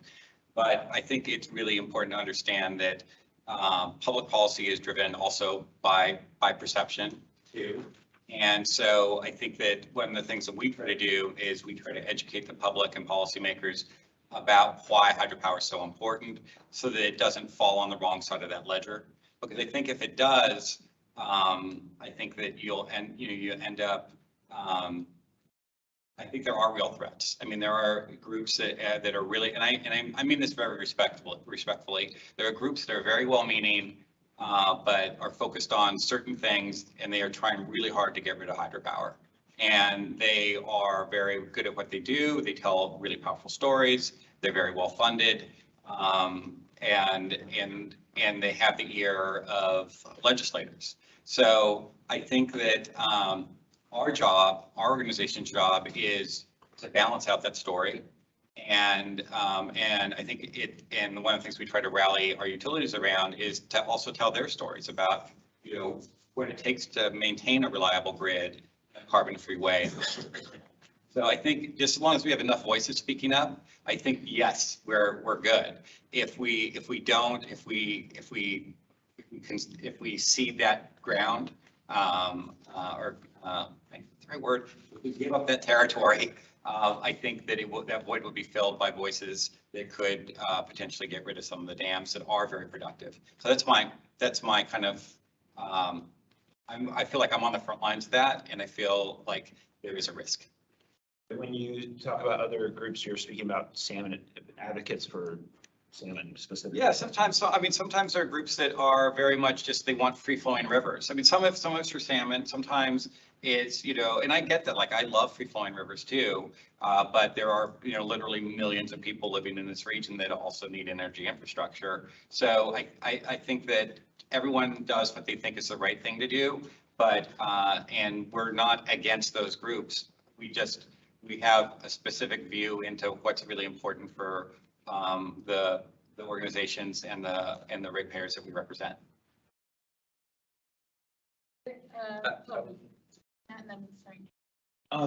Yeah, I don't know how else to say this. I appreciate the story that you're trying to tell. From my perspective, I think as we're having conversations about the different trade-offs of different power, I feel like more balanced views are valuable.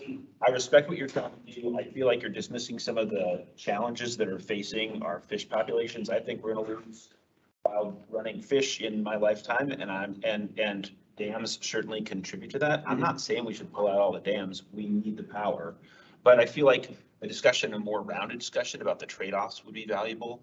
And I guess I'm a little bit, I'm just going to voice that, like, you're also funded not only by small utilities like EWEB, but also ports along the West Coast, potato farmers and other, right? I mean, it's like, so there's a whole bunch of interests that are funding you to talk with us and others about all the benefits of dams. And there are absolutely benefits of hydropower, but there are also downsides. And I felt like the beginning, you're defending all the reasons that we shouldn't focus too much on salmon and dams.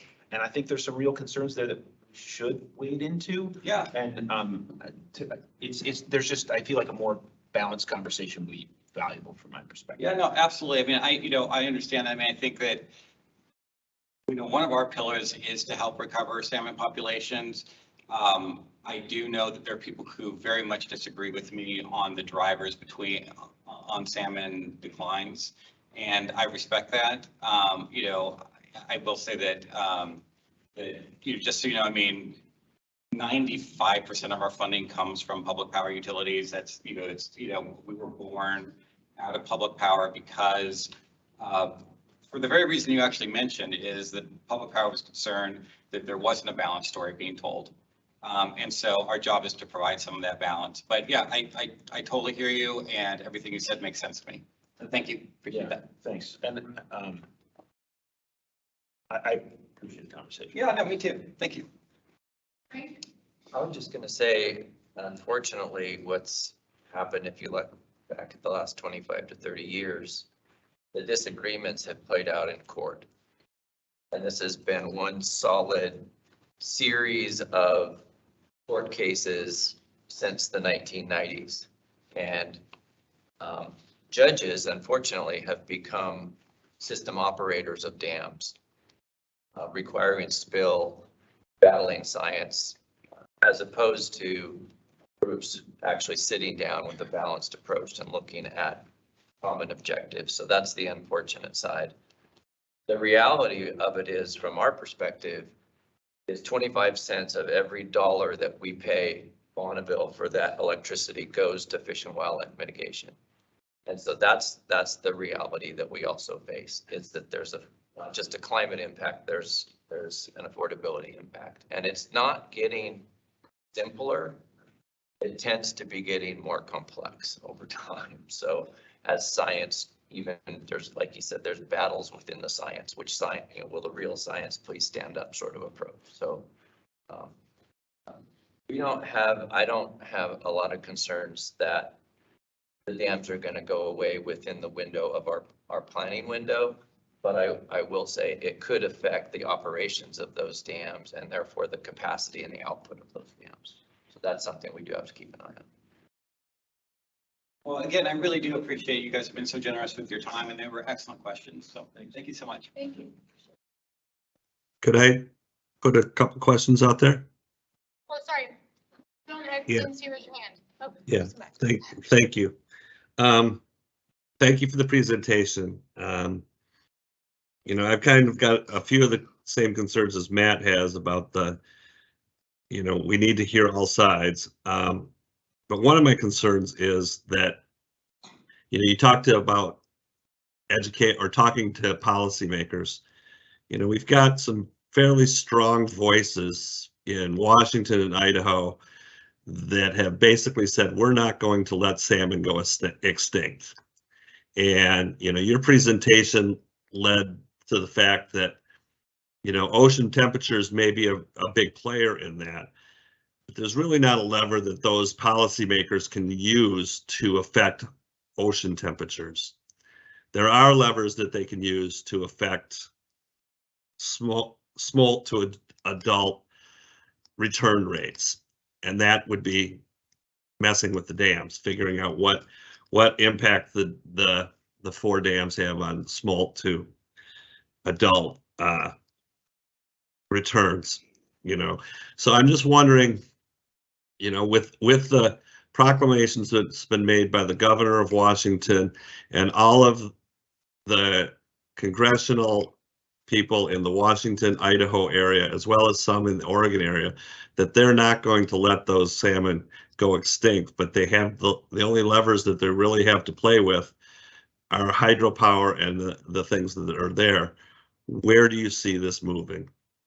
Yeah, no, thank you. It's a really thoughtful question. I mean, like Senator Murray, she when she did the resiliency processes last year, which looked specifically at whether or not she was going to recommend pulling out the dams. And by the way, I don't mean to disregard Governor Inslee, but because they're federal dams, we were much more concerned about Senator Murray's stance, because as a senator, she could vote potentially to decommission the dams or deauthorize them. And so we really paid attention to, what she was saying. And basically, she said that extinction is not an option, which is absolutely appropriate.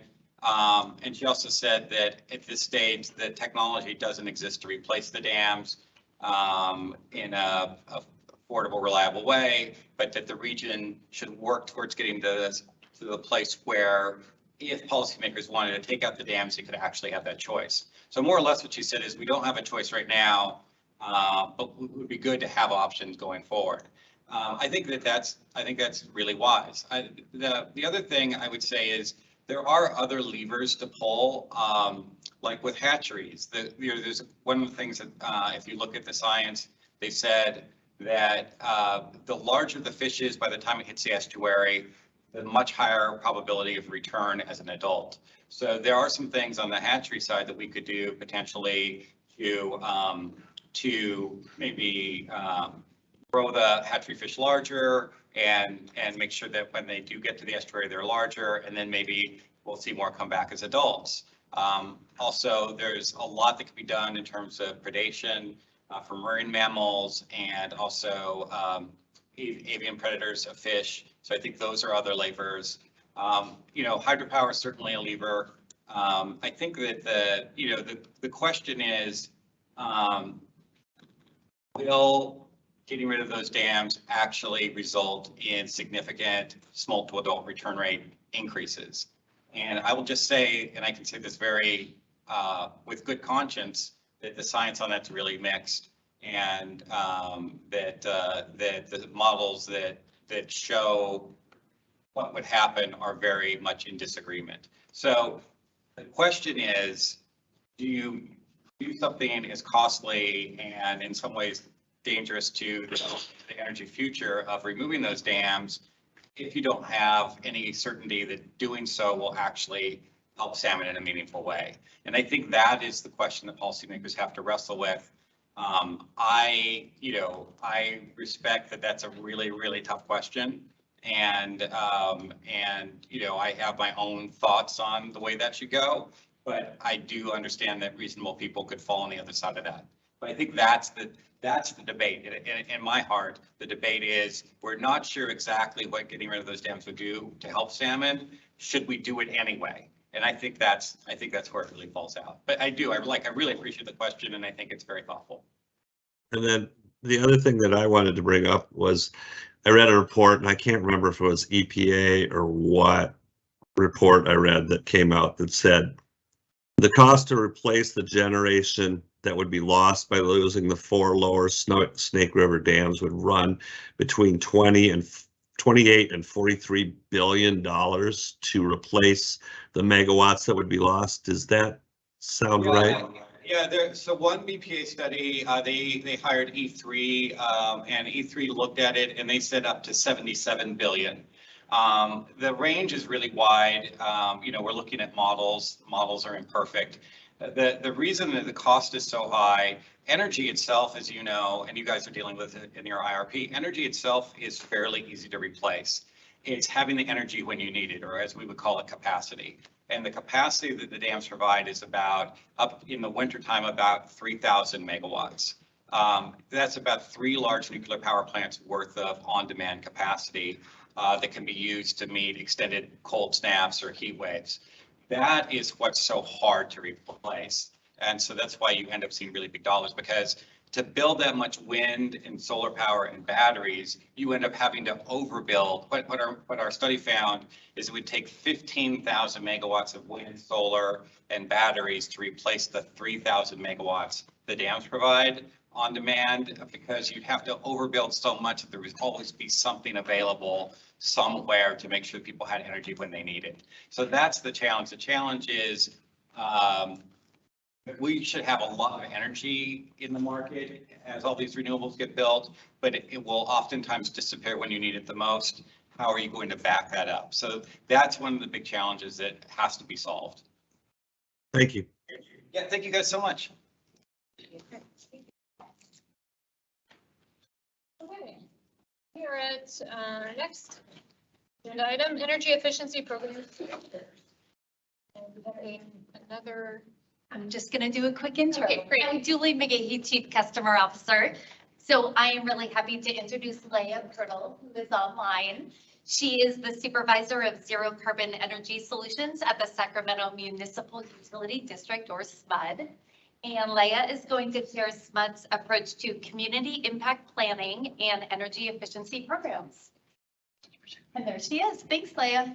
Hi, good evening, everyone. It's nice to be here. Thank you so much for having me here to talk to you about our programs at SMUD.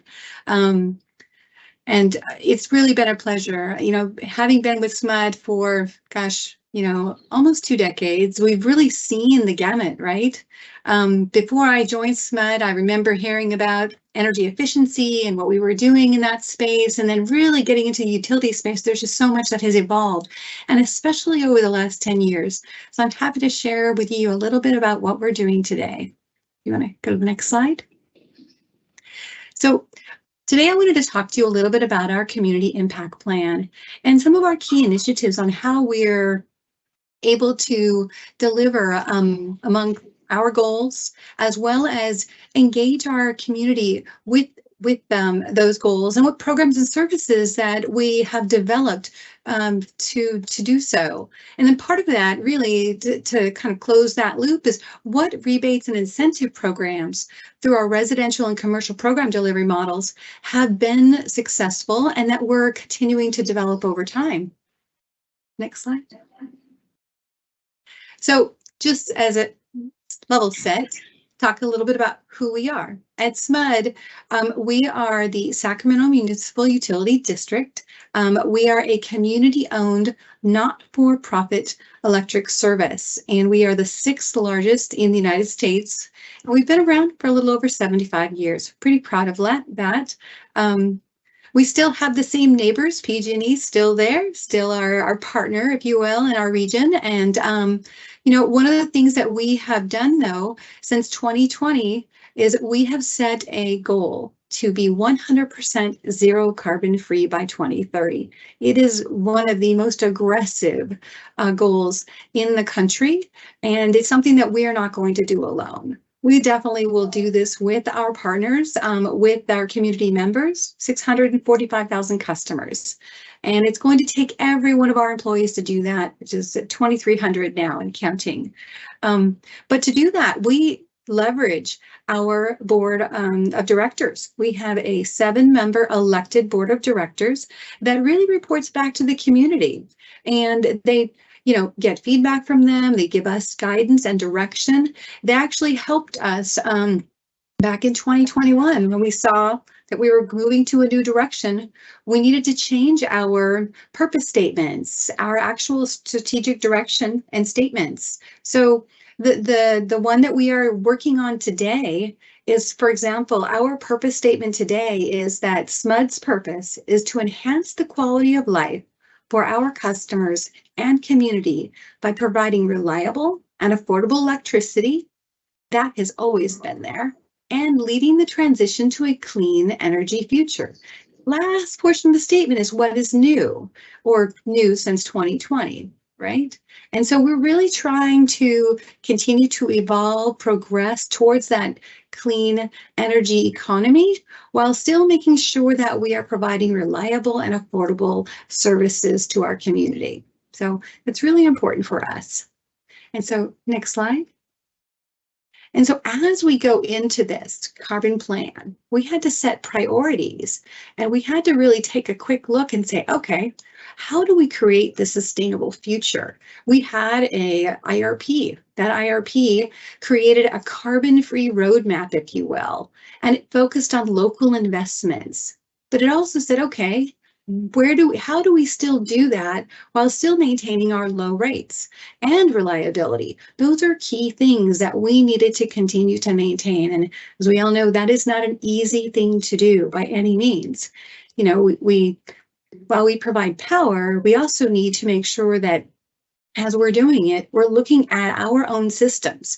We still use, not as much, but we have used and continue to use a natural gas generation. We need to repurpose that. And so we have to retire two of our own power plants, retool our fleet, and then also look at our operations and where can we have our own emissions reduced, right?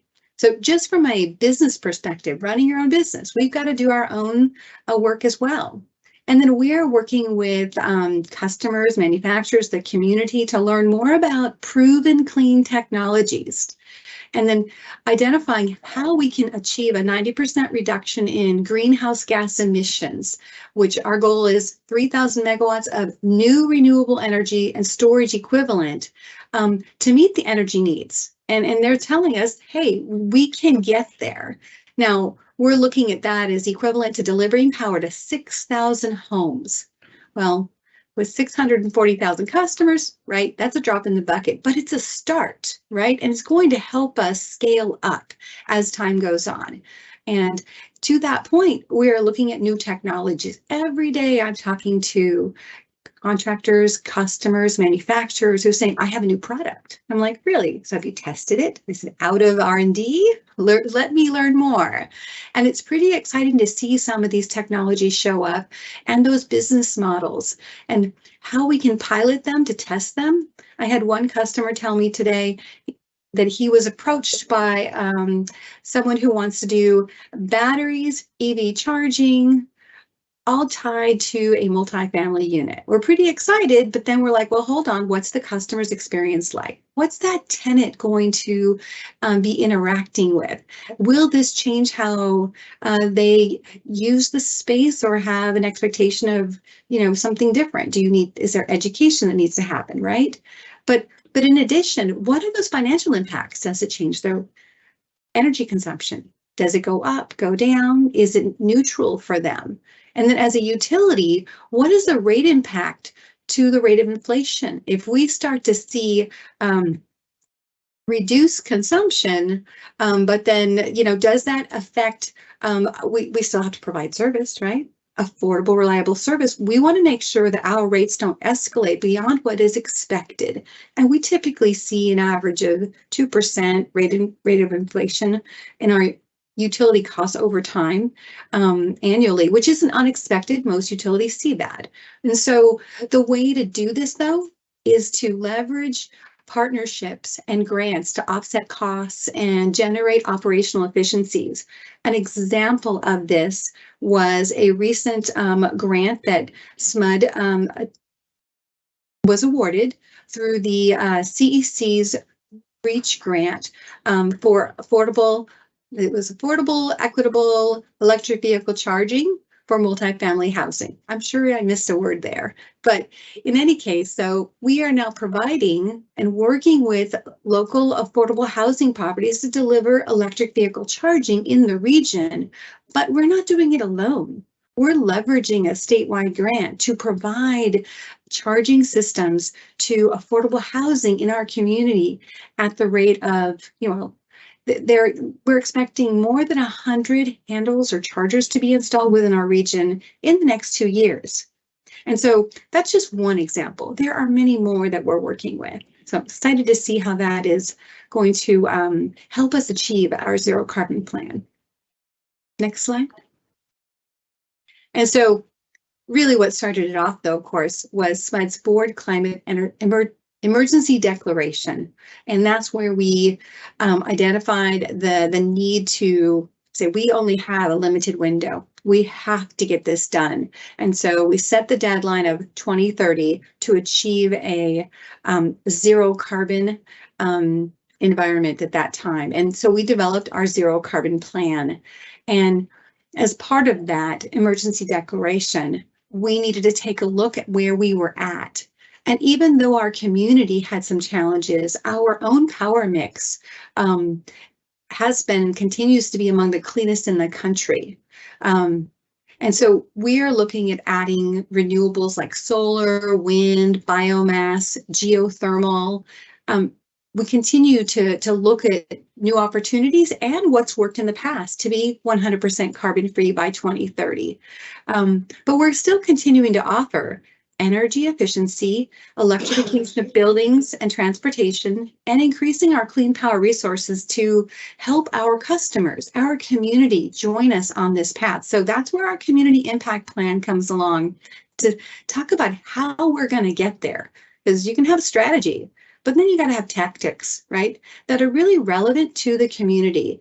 And that's really what really makes it happen. Next slide. And so with our community impact plan, we are ensuring that no community is really left behind. We developed this plan using input and feedback from our customers and what we heard from them. And they said things like, well, we think jobs and workforce development are extremely important. Absolutely. There's a clean energy workforce that needs to be developed. So we started working with schools. We started partnering with the local community colleges, the universities, with high school programs, right? And then we talked about, you know, how do we get involved with community-based organizations, nonprofits? Are nonprofits building community centers? Are they looking at building a kitchen? Should we help support an all-electric kitchen, right? There's different ways that we can deliver it, and then they become our advocates, our outreach teams, if you will, to share this information. And so we focused on 3 areas. We looked at affordability, equitable access, and community engagement. And by doing that, we were able to really segment down into the community and say, okay, what are the things that are really important to our customers, our audience, which is really our residential customers that are hitting the low to medium income populations, renters with higher energy burdens, and underserved populations with cultural or language barriers. And by doing that, and then of course the small commercial that are intermixed with it, right? And we found that you'll have a small business owner that lives right next door. They're all in the same community. So we're talking to them through what we are calling a neighborhood approach. And by doing that, we're able to focus on investing in that business community by providing, resources that speak specifically to what their needs are. And so, for example, if we're talking with a community that says, we're interested in learning more about this technology, but we have an infrastructure capacity gap, right? There is a constraint, if you will. So then we look at, okay, so are there tools or systems available to help them? Let's say they want EVs, right? And they want to have charging there, but we know there's a capacity constraint from the grid. All right, well, let's talk about what are some technology solutions that'll help you balance the load or the requirements to provide that charging solution to that property so they can still have the benefit of it. So we work with them, right? And we're really trying to make sure that they're not left behind. That's the key here, right? So we've got lots of parts of our community who don't have that gap or that issue. We want to make sure that everybody is on the same page with us as we go through this journey. Next slide. And so to that point, we have some planned projects as part of our community impact plan, and they support that. So we have our existing building electrification, energy efficiency, and equity or electric vehicle equity programs. They provide additional incentives as well as co-leveraging incentives. So our statewide program here in California, Clean Cars for All, we're continuing our partnership with them. We also offer electric vehicle supply equipment installs for low-income, single-family and multifamily properties. We are also looking forward to this. This is about leveraging. We are working very closely with well, I should say working, not yet, right? It's the Inflation Reduction Act is coming. I heard that earlier. You're absolutely right. We are looking forward to leveraging grants in coordination with that. And then we're also building out e-mobility hubs and community partnerships that are actually creating workforce opportunities for our community. And that's really important for us. But we're looking at solar and storage opportunities. And then, as I mentioned before, the neighborhood approach, where we actually go into a neighborhood. We have staff who conduct energy assessments of each home or business. And then we assign contractors to perform direct installation of the equipment. And with that, we identify that specific site's capacity to manage that added load. And is there an opportunity to integrate energy efficiency at the same time? Because remember, energy efficiency doesn't go away. We want energy efficient electrification, that's true. However, we want to make sure that the community understands the impact to them, how to continue to monitor their energy usage, how to manage that consumption moving forward, and what the benefits are for electrification as they move to a clean energy future in our region. Keep in mind, the city of Sacramento adopted an all-electric code as well. And so new construction now, all new permits, all new building requirements for new construction is all electric now. So we still have legacy gas systems. And as I think it's going to be in 2026, 2027 and beyond, when the code adopts the retrofit market, right, adopts electrification for the existing built market, that's really going to make the difference. And we have to be ready for it. We have to, we're together but separate, right? So we have to be ready to help support the community and help them find those solutions before they essentially have to, right? So it's really important for us to do that. Next slide. So programs that our residents, if you will, our tenants can take advantage of in our territory are things like our energy assistance program rate. This gives them a monthly discount on a qualified energy bill. It's a flat discount on their utility bill. And it also gives them access to additional energy efficient resources. They get access to a no cost or virtual in-person evaluation of their home. We have a dedicated energy advisor that provides residents with information on how much energy each of their appliances use. They find out how much is a real vampire, right? You're like, oh, did you not know that? Let's go into your My Account portal on the website, and you can find out every week how much you used last week. And so it's been pretty a very successful program.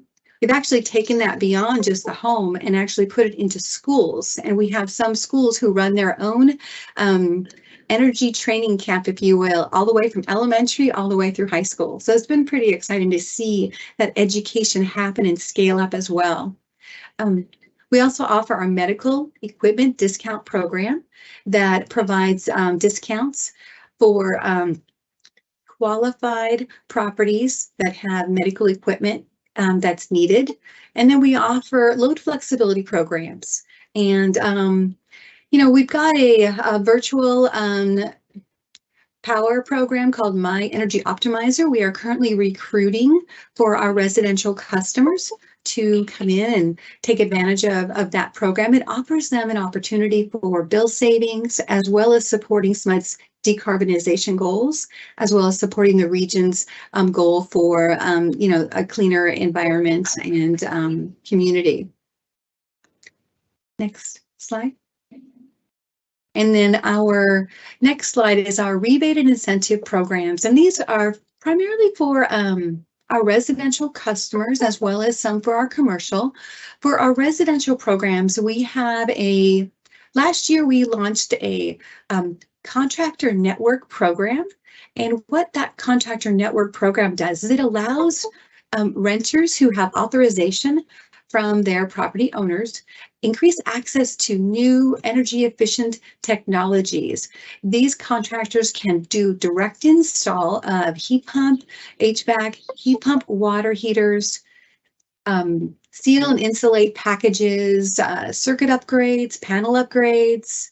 We even have workforce development built into this program. It's been extremely successful because it's completely contractor driven. Contractors go out, they recruit the customers, they work with them, and then they get the incentive directly. And then it may sometimes pay upwards of 100% of the project cost, depending on what the measure is. So there's 3 different packages they can take advantage of, and the renter just has to have access and approval from the property owner. They can also take advantage of our retail partnerships with, you know, the large big box stores where they can get discounts on appliances, air conditioners, power strips.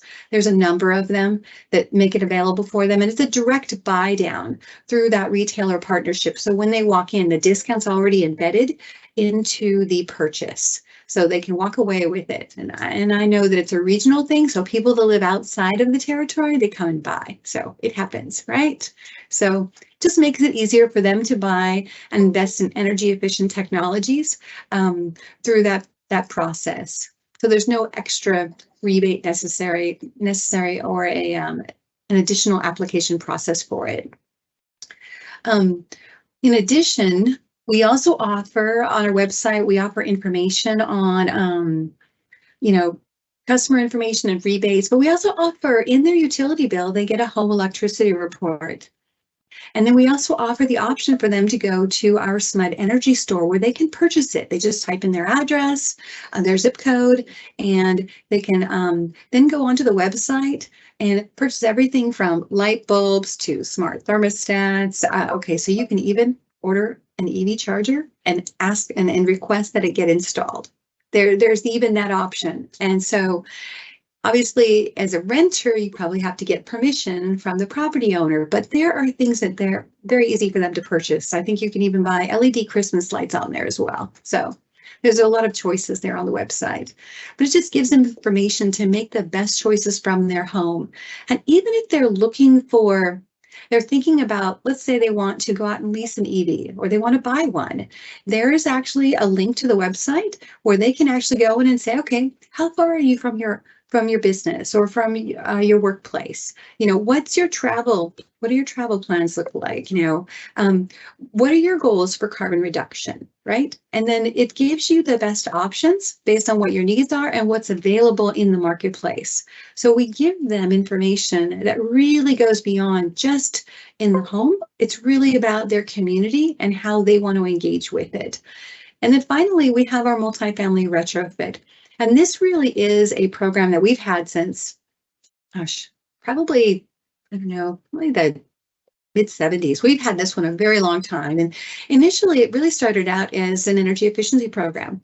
And we always, with that program, we always delivered energy efficiency. We provided partnerships with our Shade Tree program. And then about 3 years ago, we said, wait a minute. It's not aligned with our programs. We need to have this one aligned with our plan. And so we flipped it upside down and we made it about decarbonization. And now we deliver incentives to the same properties in many cases for properties with 5 units or more, but we focus on building electrification first, energy efficiency that supports it. And then we offer electric vehicle charging. Now, with this program, we also offer equity assistance for qualified properties. And then we provide them with support from a dedicated multifamily program advisor. So it becomes a turnkey program that provides technical support to the property owner, to the installing contractor or construction team. We offer program application assistance. We offer tenant education for sustainability, right? Long-term benefits there. And then we offer external program coordination. Because these projects, even a 100-unit property, you want to put in hot water heating, space heating. Oh, let's just talk about induction cooking, right? Talk about a culture shift. And then let's add in maybe some electric vehicle charging and talk about a car share program. Let's just hit it all, right? Well, guess what? We can't do it alone, and that's going to be an expensive bill. So to help them do that and make sure there's equitable access, we partner with statewide programs. We partnered in the past with, for example, the state's low-income weatherization program. We partnered with their tech program.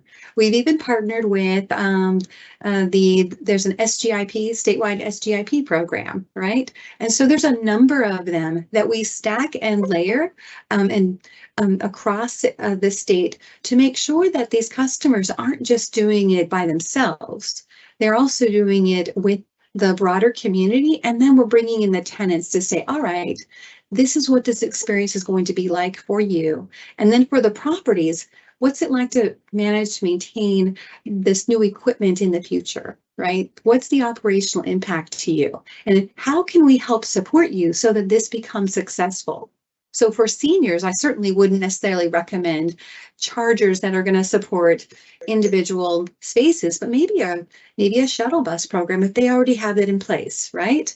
So you just talk about what's in there that they're already doing and what could easily convert over and what are they thinking about for their business operations and how do they want to expand it and really have an impact. And that really applies to all of our decarbonization programs now. We really want to expand them in a way that really is relevant to our community. It speaks to them in a way that they know that we have heard them, and it brings them along the way to our 2030 goal. And I think that's it. Do I have one more slide? And that's it. Any questions? I'm happy to help. Yeah, Leah, thank you very much. That's very informative, and you kind of gave us a drink out of a fire hydrant, but Yeah.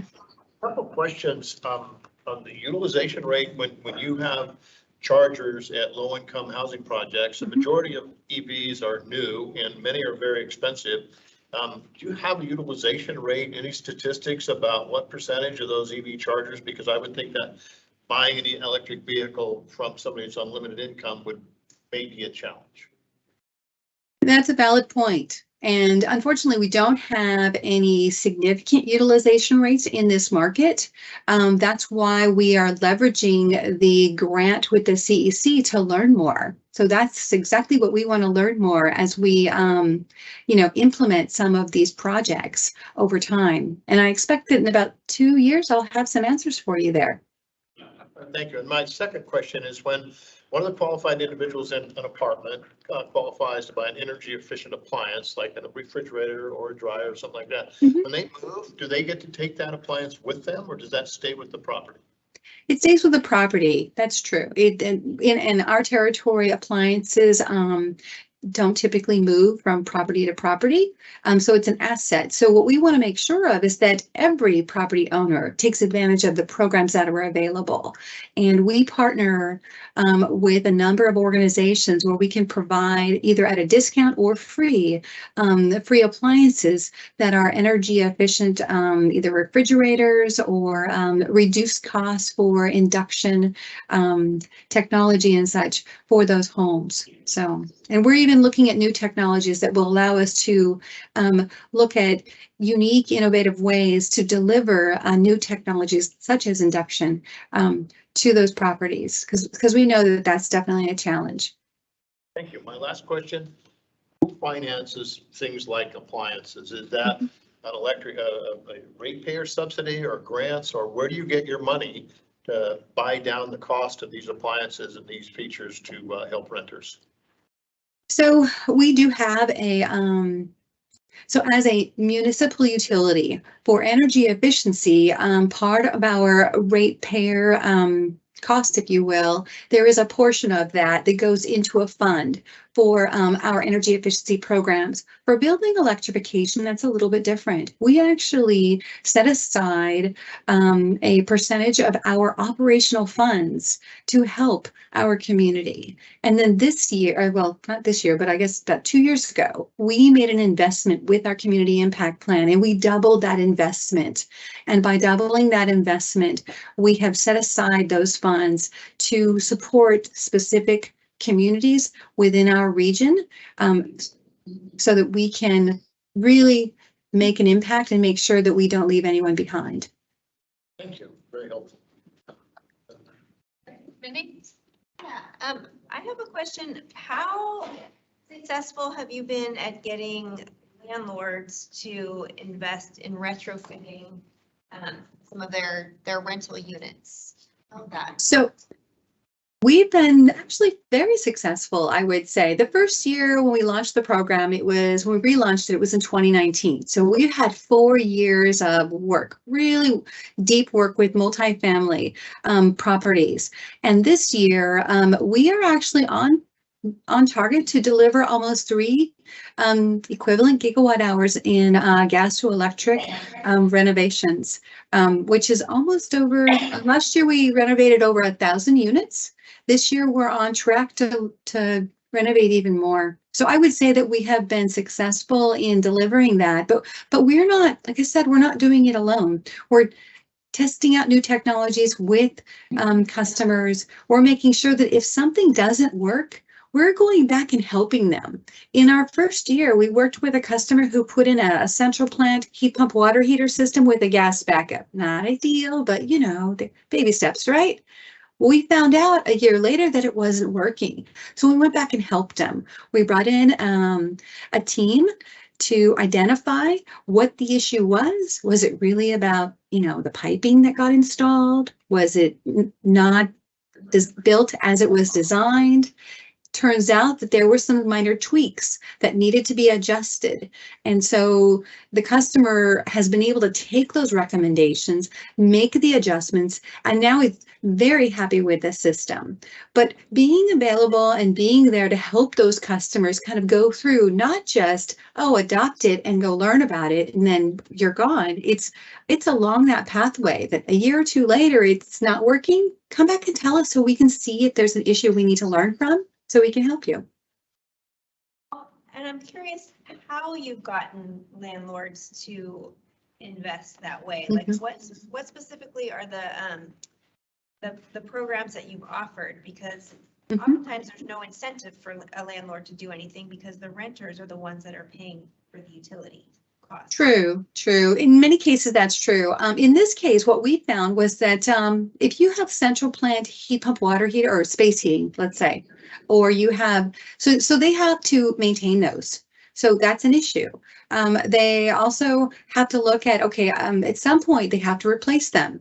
So I will say this, rich incentives do help, right? Nice, strong, robust incentives that are better than what they offer on the traditional side. We don't offer incentives for gas systems. And with gas systems no longer having that benefit, customers were looking at opportunities to leverage it. And the technology was there to support it with a similar or better experience because they didn't want callbacks from the tenants, right? Nobody wants that.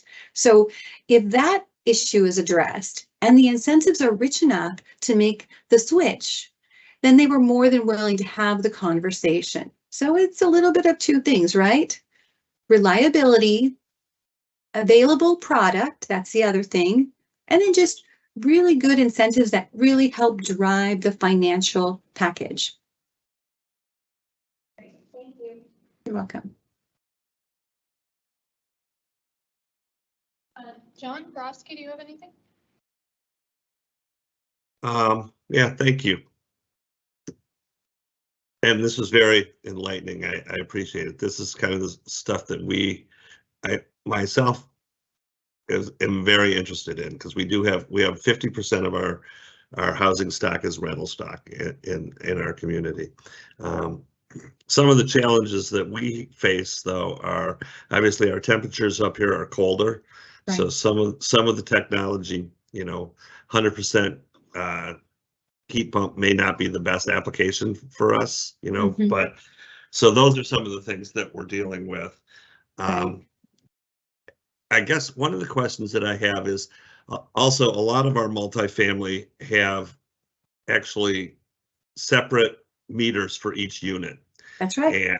And so have you done any type of things with the ductless heating and cooling systems and what kind of incentives have you seen or had any luck with putting those in? Because I think those would be things that would be more conducive to our environment up here and our customers that are using those types of things rather than central boilers and central heating, right. Those types of things.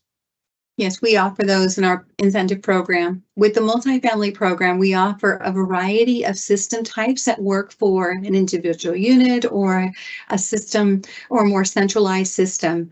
And we really had to take that into consideration because it made a difference, right? At first we thought we only needed 1-for-1 unit replacements systems. Then we realized, no, we actually needed to broaden it and broaden the requirement. So we looked at what was available, and over time we've added products and then we've dropped others off. We've said, okay, what's now code? So every year we take a close look at what the code requirements are and say, okay, what can we do to make it better? So you're absolutely right. Thank you. Well, I'll jump in. I have just a quick question. So when on the first slide or one of the very first slides, you said that the goal was 100% clean energy renewables by 2030. That's right. And it was just at 50% right now. Is that correct? Or was that 50% declaration was made? So we are probably a little bit closer to our 60% goal. Yeah, that slide probably should be updated, but we are closer to 60% zero carbon. We've got 7 years to go. And I know that our strategy team and our energy trading team, they are working hard to make sure that happens. And as I mentioned before, we are looking at retiring power plants and then, going into contract for a new clean energy solutions, right? But we also use large hydro, right? So to your point, a percentage of our power is delivered actually from, let's see here, I'll get that data for you specifically, because it's really important to speak to that in a way that's really relevant. Let me get that. Hang on one second. I have it right here. Yeah. I really ask, 'cause it's Yeah. a fascinating place to be at, because we're talking about squeezing the last 5%. Yeah. To get our, well, not last 5%, but to get us from 90 to 95%. Yeah. Cost tough. escalation there is massive, so. I know. Yeah. It is tough. It's expensive. Yeah, because we're at 30% large hydro. We have renewables of 11%. We're at 23% solar and wind, and then we have local thermal at 35%. And then we still have other sources, you know, at 2%. So there's a mix, right? We have to get rid of that 2% for sure. And then we've got to figure out how do we increase it, you know, so that we can get there. One of the ways that we are doing that is we are looking at innovative programs and solutions to do that. We have customers too who are joining us along the way. We developed a community solar share or solar shares program for single family homes as well as for multifamily properties. So a few years back, we developed a developer solar shares program where developers could buy in instead of having to install on-site solar, which was required by the state's requirement for new construction for new homes. Now they were able to partner with SMUD, and the CEC accepted our community solar shares program as the way to benefit from a utility delivered solar solar offering. Well, obviously the developers benefited from that. They didn't have to install it. So there was money saved right there. And then we had the ability to deliver that through a utility grade program that directly credits it to the customer's utility bill for the life of that product, which is the home. So the homeowner, the renter, they get the direct benefit from that solar shares program every single month until they sell it, and the next homeowner or renter gets the benefit of it. So it's just part of the part of that, you know, product for that site, for that home and that business. So we're very excited about having developed that. And we just had our latest update. The CEC updated it and allowed us to continue that program in 2023. So programs like that really help us deliver that. Nice. I'm curious what portion of that gap, the 40% gap you have, you know, what are the biggest solutions that you have that are going to close that gap? Is it through efficiency? Is it through the solar program? I mean, I understand we're talking it offline, but what are you replacing it with? Right. Well, our goal is to get to renewables as well as to leveraging some of the innovative technologies. Specifically, what are we going to do? We're looking at large hydro, we're looking at small hydro, we're looking at all renewables, right?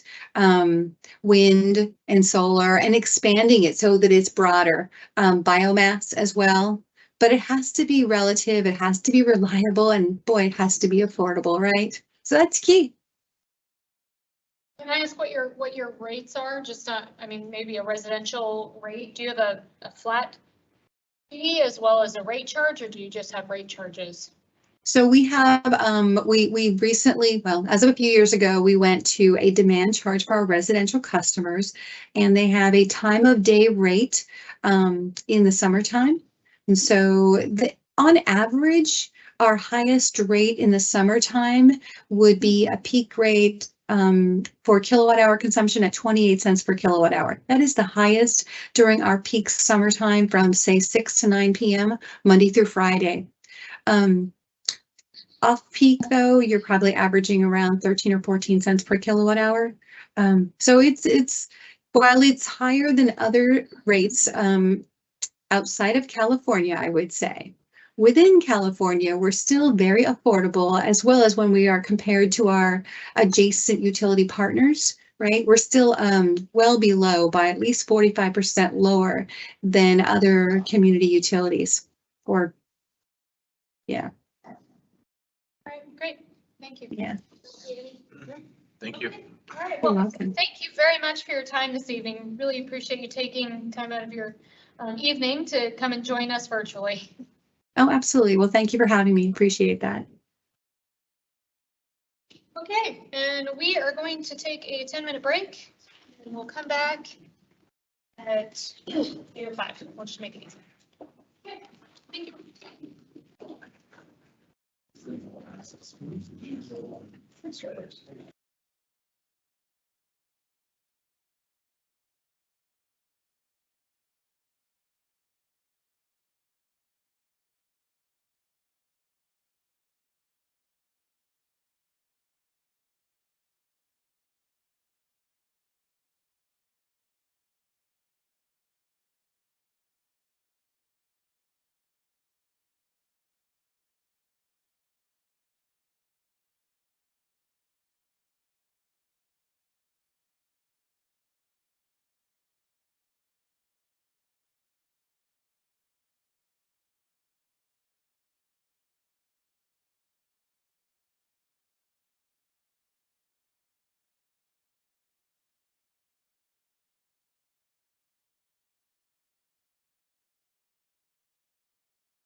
So we have the draft Leaburg decommissioning action plan.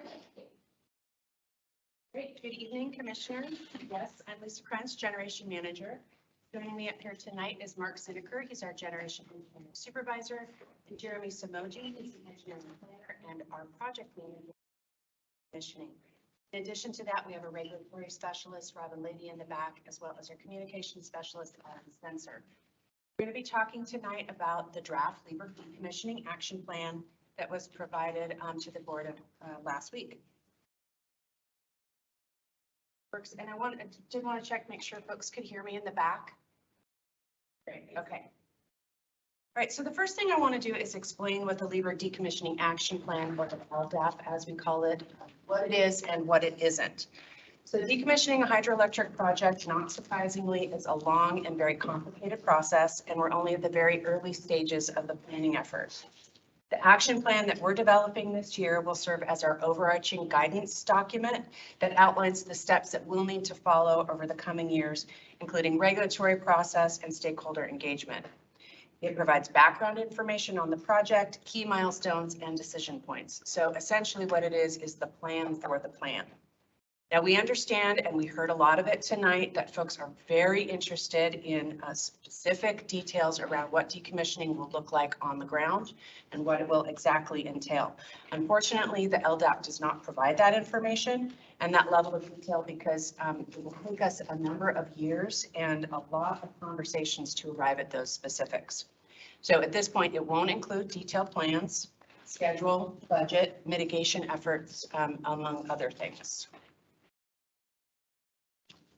All right, shown on the left of the slide are the sections that the action plan will include. There's a lot of information already in this draft plan, more than we can cover tonight. So we'll focus this presentation on the items that are highlighted in yellow. However, comments and feedback on all sections of the plan are certainly welcome. We're still in the draft stage of the plan. There are several sections that have not yet been developed. Those are shown on the right side of the slide and will be included in the final draft that will be presented to the board in December. For example, timelines and key milestones and staffing and resource strategies have yet to be fully developed. So given the complexity of the decommissioning process and the number of stakeholders involved, it's inevitable that new information will continue to surface and come to light through regulatory proceedings and as we complete additional analysis. So we recognize that our understanding is going to continue to evolve over time, and the impacts and benefits of the decisions that we're making now and into the future will need to be weighed. So given that, we're going to continue to use the triple bottom line approach to assess the social, environmental, and economic impacts of our proposals.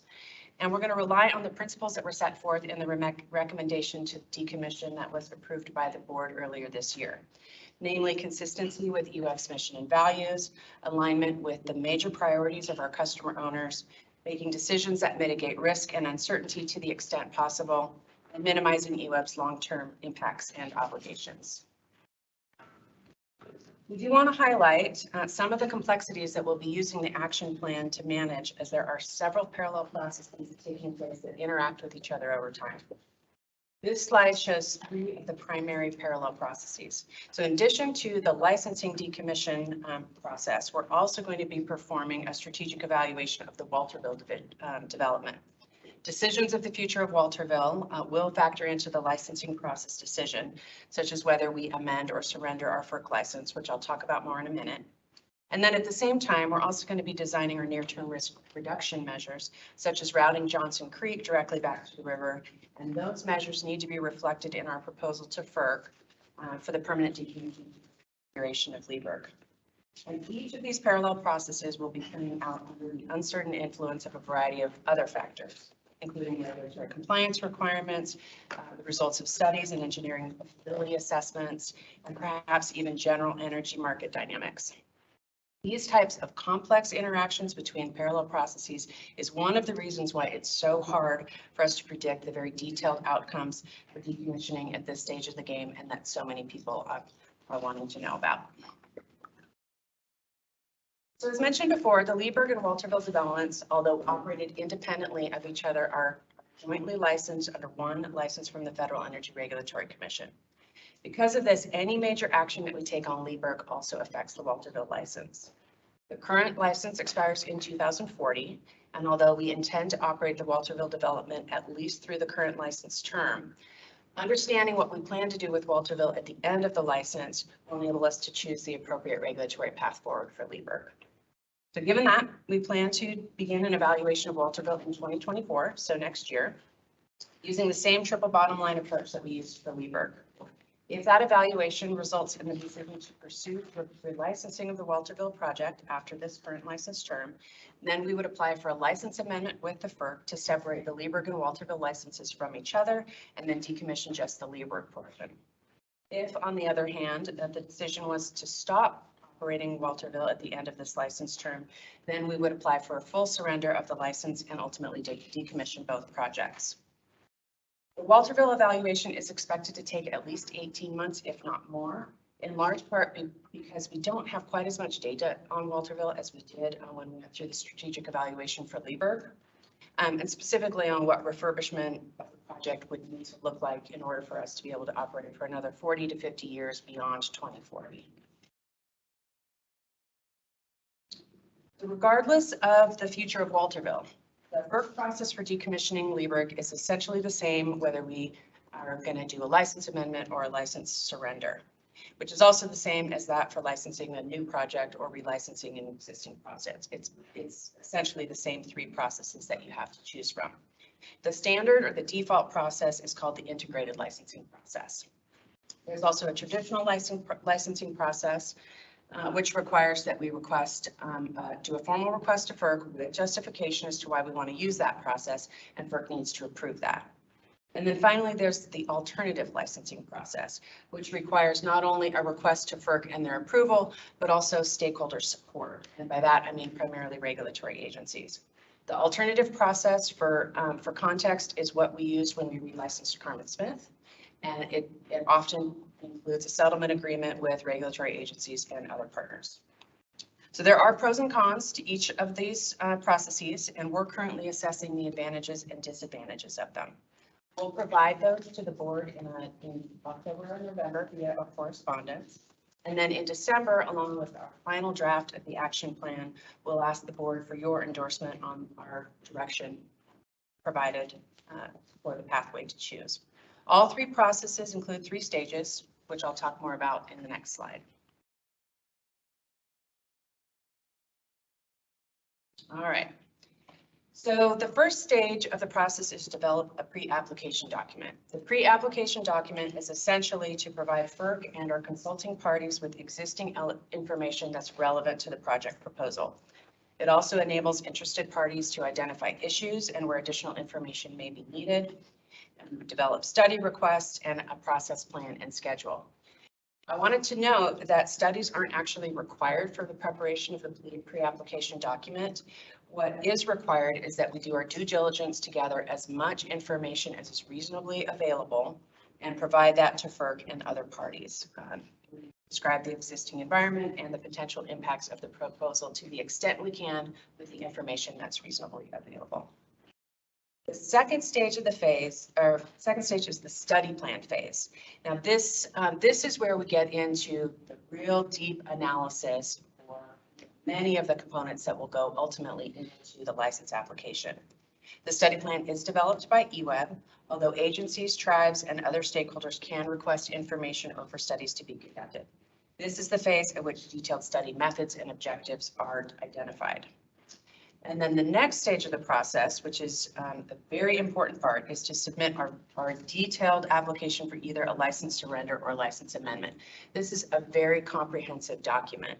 It includes a proposed plan and schedule, specifics about what the proposal is, detailed environmental report, a biological assessment, which is essentially the document that analyzes project impacts on listed species, a National Historic Preservation Act report, along with a number of other technical reports and documentation on consultation with regulatory agencies and others.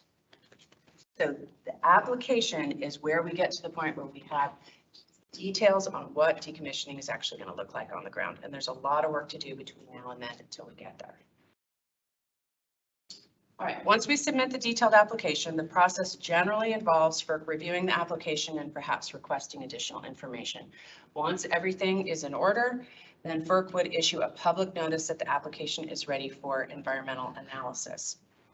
That's what starts the formal process for comments, protests, and interventions, and for federal and state agencies to begin their work drafting biological opinions, terms and conditions, fish weight prescriptions, and a number of other things.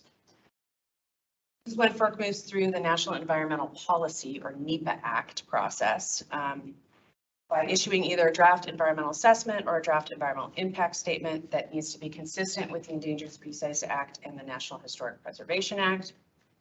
Although not part of the NEPA process, before FERC can issue a decision, they need a water quality certification or waiver under the Clean Water Act, and to incorporate recommendations from federal and state agencies according to the Federal Power Act on mitigation and enhancement measures for aquatic species and others. Once all that's done, then FERC would issue the order. So the point in laying this out is so that you recognize how much there is involved in the process and how many places that we have data that we need to put in to develop our detailed proposal. All right, so you've seen this slide before. This is the same target roadmap we've been using for a while. It shows our most aggressive timeline estimate of when each stage can be completed. This will be refined as part of the final LDAP in December, although I expect that the timeline will expand as we dig into the regulatory process a little deeper. And even after that, the timelines presented in the final plan will still just be best guesses and estimates and subject to change as we move through the various steps. So in short, preparing an application will take several years. FERC approval is another 2 or more years, followed by 2 or more years of design and permitting, before construction would begin at no earlier than 10 years from now. Takeaway here is that nothing substantial will change in the next decade or so, and there are many steps to go through between now and then. Also wanted to note that, say we're submitting a final Leaburg decommissioning action plan at the end of this year. This plan is really never final. It's going to be a living document that will continue to be updated as we move through the process. So when and how will the board receive updates and provide direction? We will continue to include status reports in the quarterly reports, periodic board presentations, including the annual Upriver board meeting. We'll have additional board workshops and correspondence as needed. And then also as part of our annual capital improvement plan and O&M budget cycles, we will be sending financial information on the project. As for key decision points for which we'd ask for the board's involvement, the first one is coming up at the end of the year, where we'll ask for the board's endorsement of our chosen regulatory pathway, so that integrated alternative or traditional licensing process.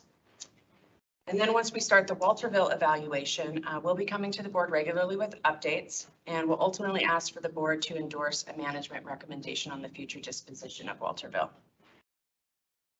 The bottom 2 bullets we'd like your feedback on. So we recognize that you're going to want to be apprised of major changes or baseline in our baseline assumptions or events that may cause us to rethink our direction.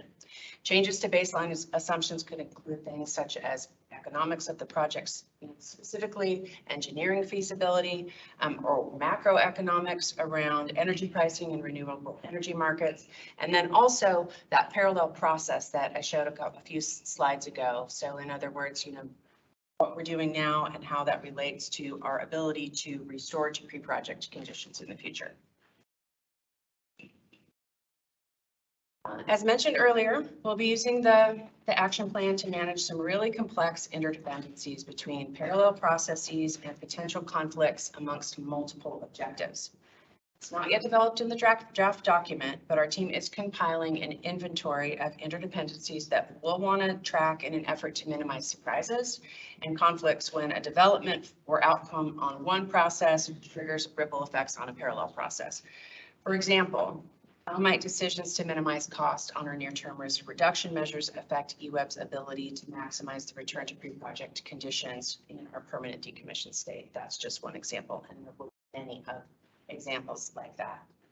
We'll revisit the plan on a regular basis to stay on top of these interdependencies. We'll plugging in fresh information, and we want to ensure that both staff and the board are well positioned to explain why decision-making associated with one component needs to be mindful of other components that might seem otherwise unrelated.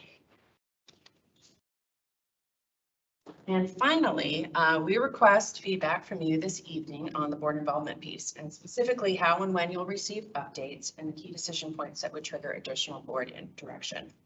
Again, the first decision point is coming up at the end of this year, where we'll ask the board to endorse our management direction for regulatory pathway. That's it for the formal presentation. We invite questions, comments, and feedback. Okay.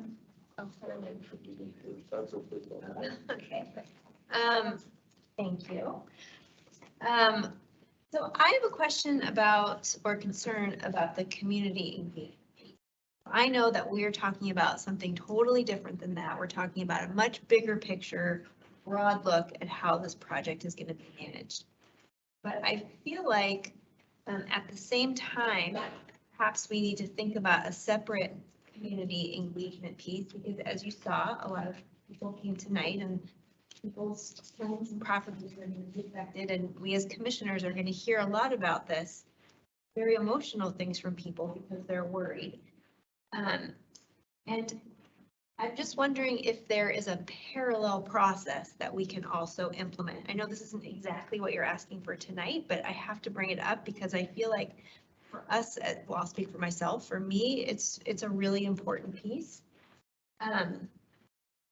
I think that staff has done a fantastic job at all the outreach and all the planning that we did for this.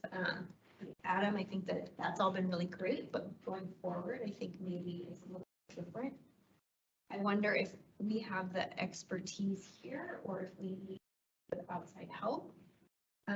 Some of us listened to the presentation from the professor at Oregon State where she talked about decommissioning dams, and I feel like she referred to community engagement things and how there's models for how that to be done. So I'm just wondering about that piece, to be in parallel with this. So people at the U of O work on that kind of stuff. Maybe we could. Anyway, I feel like I would be remiss if I didn't bring up that piece because I think it's really, really important. And then to answer like what you need from us in terms of the decision points, I think time, like giving us enough time to digest the information. So looking at, we're going to make a decision point in October or November. We spent a lot of time getting to this decision and we put plenty of time on the agenda for that. And I feel like you made similar presentations over and over and over, maybe to make sure that we got it. I'm not necessarily asking for that, but just making sure that we have enough time to digest the information that you're giving. Commissioner, I would like to just speak a bit to the public engagement strategy. You're right, there's a lot of people that really want to know and are directly affected by what happens with Leaburg on the ground. There are two components to the public engagement process from my perspective in this project. There's the formal process, which are sort of the regulatory pieces where there's a formal public comment period or public involvement piece, like for example, through the NEPA process, there is formal public engagement piece. In addition to that, there's an informal piece around remaining transparent and listening to people, hearing thoughts and concerns and sharing information. I can't speak to whether we have the resources in-house to take on a project like that. That's something that, want to talk with our communications team about it. They've done excellent work on this project so far, but it is a lot of work and will continue to be over time.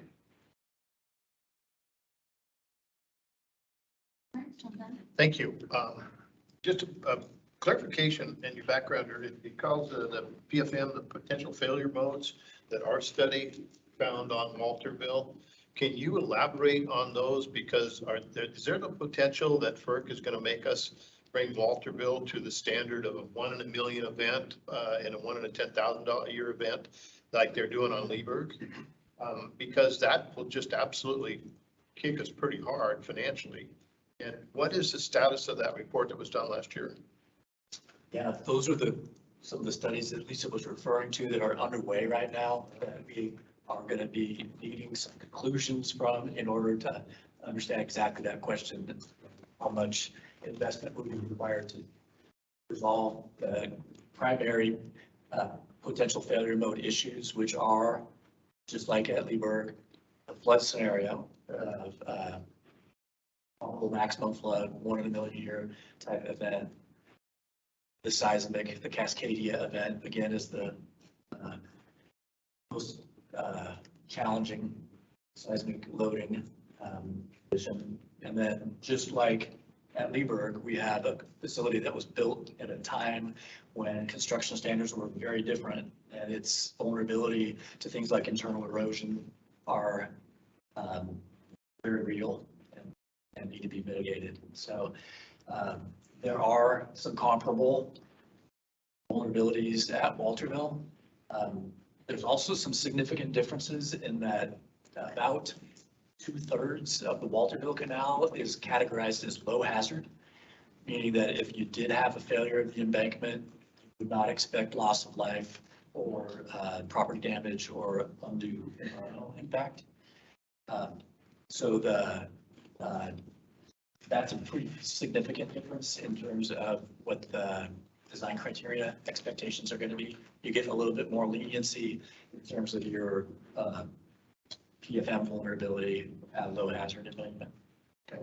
And my second question is for me to help. I mean, we've got this decision about, we've heard about the access on the other side, and that's the top of the dam. But FERC has said if we're not going to generate power, we can't impound the water and feed the fish. And so the scenario where we had a bridge but didn't have a dam, the lake goes away. To help support me with that, so now the regimen is such that Cougar is not going to be used to impound. They're not going to supplement the flow of the Mackenzie anymore after 2024, 2025. They're going to just stop generating power and impounding water, and that's going to affect fish migration, and that will affect the potential operation. If we said return to service on Leaburg, we put $250 million into something we can't run. And I just want to make sure that I'm understanding that correctly, is that now that the flows are going to change in the river from the historical flows, when we've been able to divert 2,500 CFS versus and keep 1,000, we won't, the high probability of that occurring anymore isn't going to happen, and we're going to just not be able to divert any water. Yeah, I mean, if we return to service, we put all that money into a Leaburg facility and we can't generate it. Is that still correct? So we would be conducting that kind of a sensitivity for Walterville, just like we did for Leaburg, where we would factor in that our understanding of what the impact on the water available for generation is. And the conclusion was that there would be Leaburg portions of the year when there would not be enough water available to operate, that you seasonally shut down. Likely a similar assumption would come into play for Walterville. So that would be something that is, you would see in the economic analysis for Walterville and that strategic evaluation. Okay, thank you.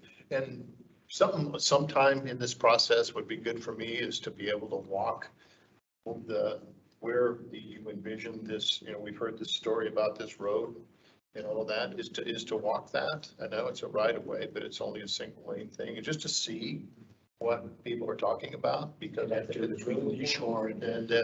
because I haven't visualized it. I know where it is, and I know people that own real estate up there, but I think it may benefit all of us to do a little field trip sometime for the monsoons and see it.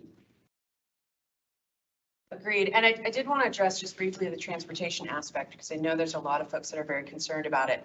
So although we have put out a couple of conceptual ideas, no decision has been made. There's a lot of engineering feasibility work and coordination with the transportation agencies, which have the actual authority over any new road or before we get there. So it seems like there might be a perception out there that we have fully decided. That is not the case, nor is EWEB really in the position to be able to make that decision.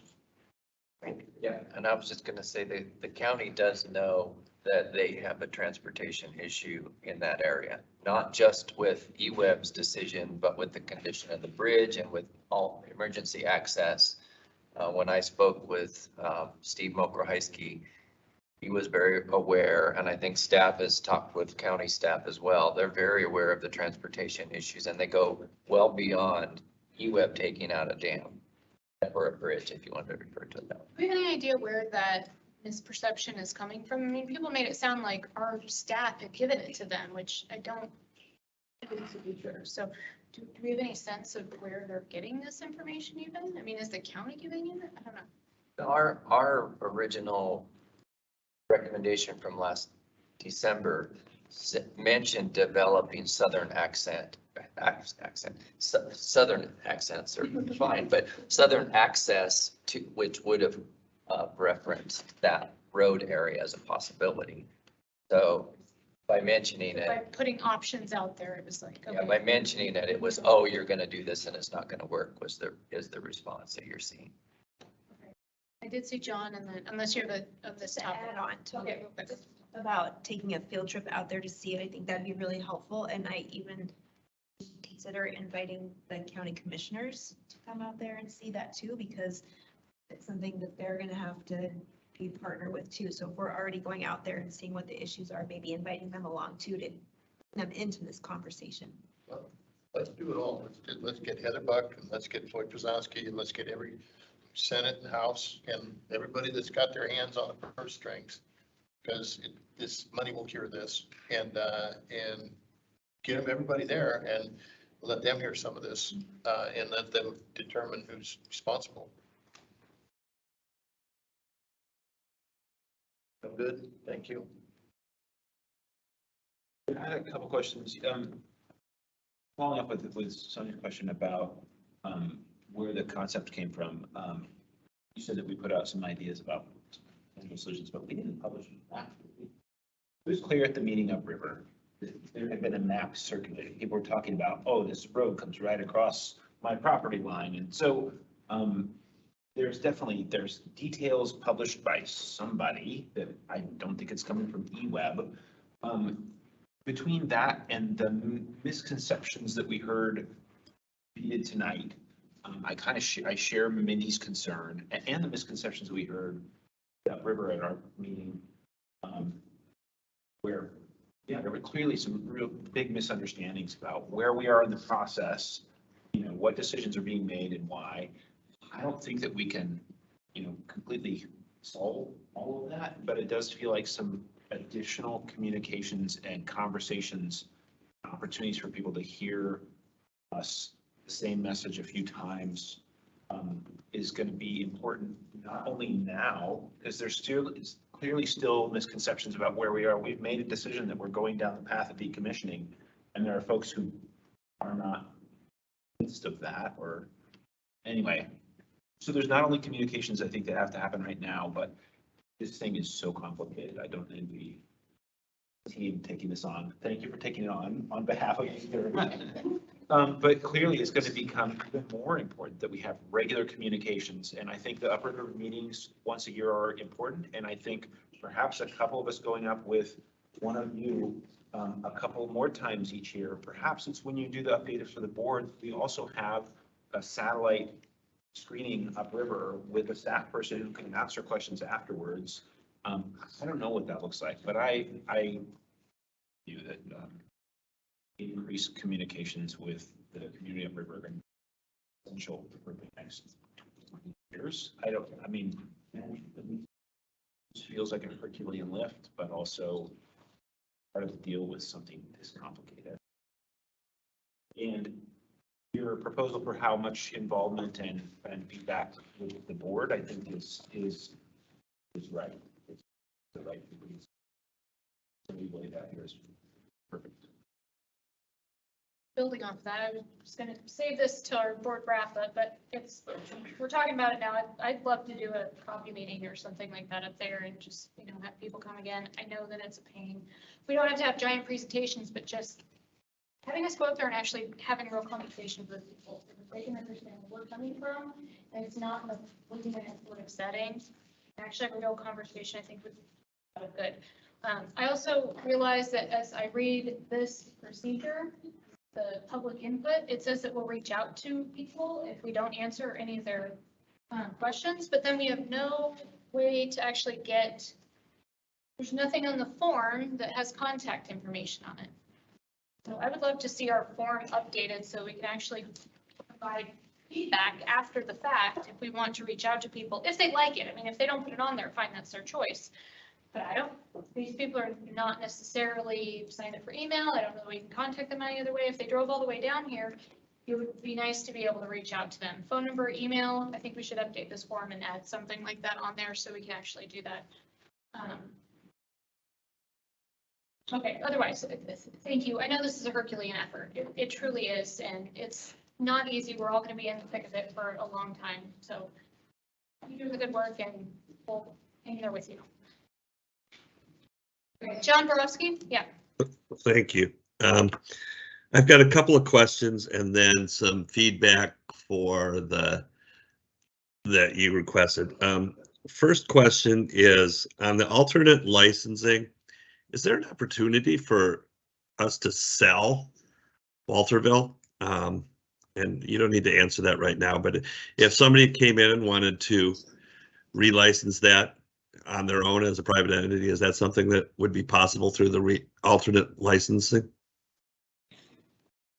I'll just address briefly that we are still researching the details of all of that. And so that the more details on the three different processes will be included in a correspondence either in October or November, and we won't provide our direction until December, so you'll have a little bit of time to digest it. That is one of the things, Commissioner Borowski, that has been brought up is how does FERC, deal with the fact that, if we go to surrender our license, is there opportunity for somebody else to take that license on? So we're looking into that and we'll have more information in the future. Okay. The other thing that you mentioned tonight that I hadn't really heard before was you mentioned that we were going to be looking at returning Johnson Creek to directly to the river. And I'm wondering if we're returning Johnson Creek directly to the river, would it be also possible to do Cogswell and just have this thing go back to the way it was 100 years ago? And I'm not saying that now, but that would be a point of feedback that at that point, that would be something that I would like to know. Because in the past, I thought Johnson Creek was going to be stormwater conveyance. I'll just leave that there. This is really interesting to me because right now where I'm sitting in Michigan, I am 1 mile from the Sanford Dam that broke in 2020 here in Midland, Michigan. And so I've seen what happens when a 100-year-old dam fails. The whole community was underwater up to second story in a matter of 6 minutes. So it's really appropriate that we're talking about this right now because it's a very serious issue, and just to be able to visualize they've got a stick that says this is how high the water was, and it came in 6 minutes when a couple of dams broke. So as far as when I would like to have input, one of the big ones is financial. And I think there should be some sort of a financial trigger where we have to come in.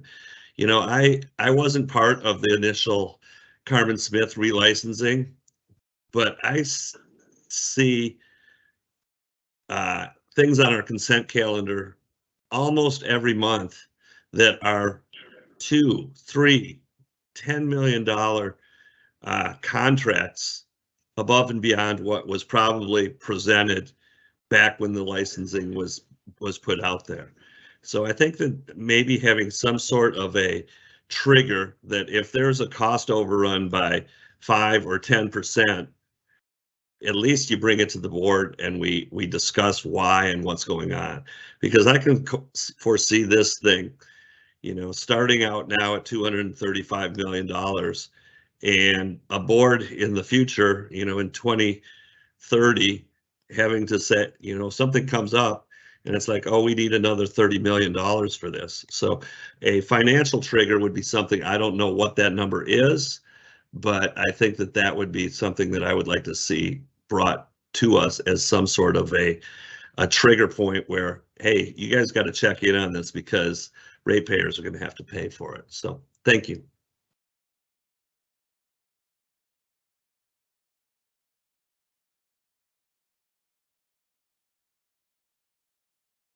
You have what you need. I think we do. Okay. Thank you all. We'll see you soon. Okay, next up, the resiliency policy.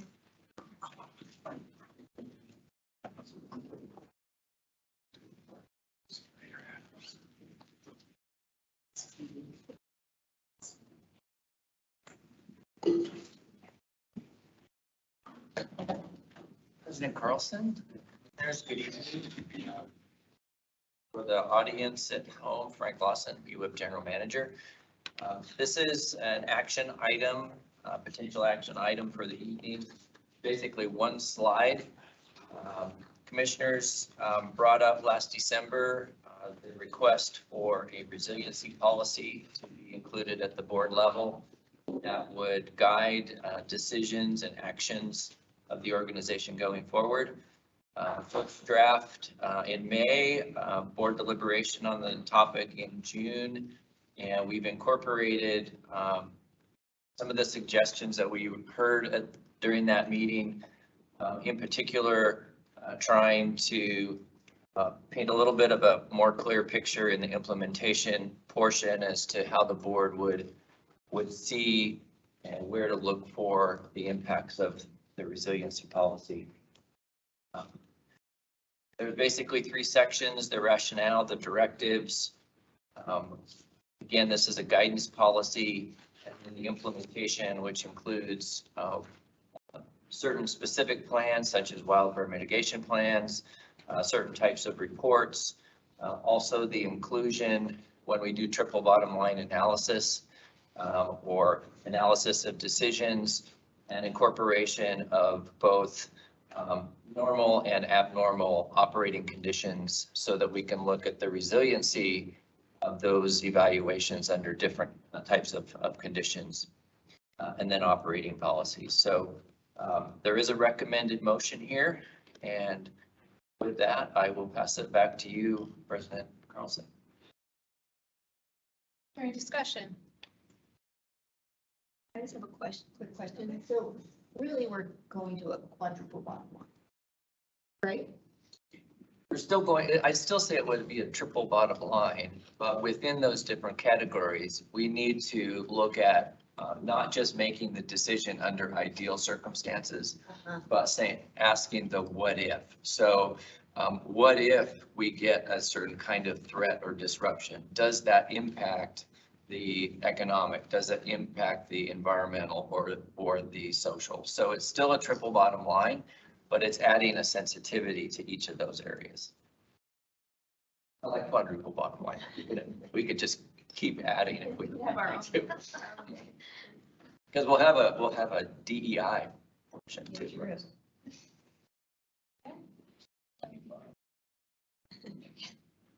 Yeah, just comments. I appreciate where this is going. I voiced last time, I don't feel like it's far enough in terms of providing some specifics that I think would be valuable. So I think I respectfully not support this. Appreciate the work's gone into it, but I just feel like as it is right now, it's.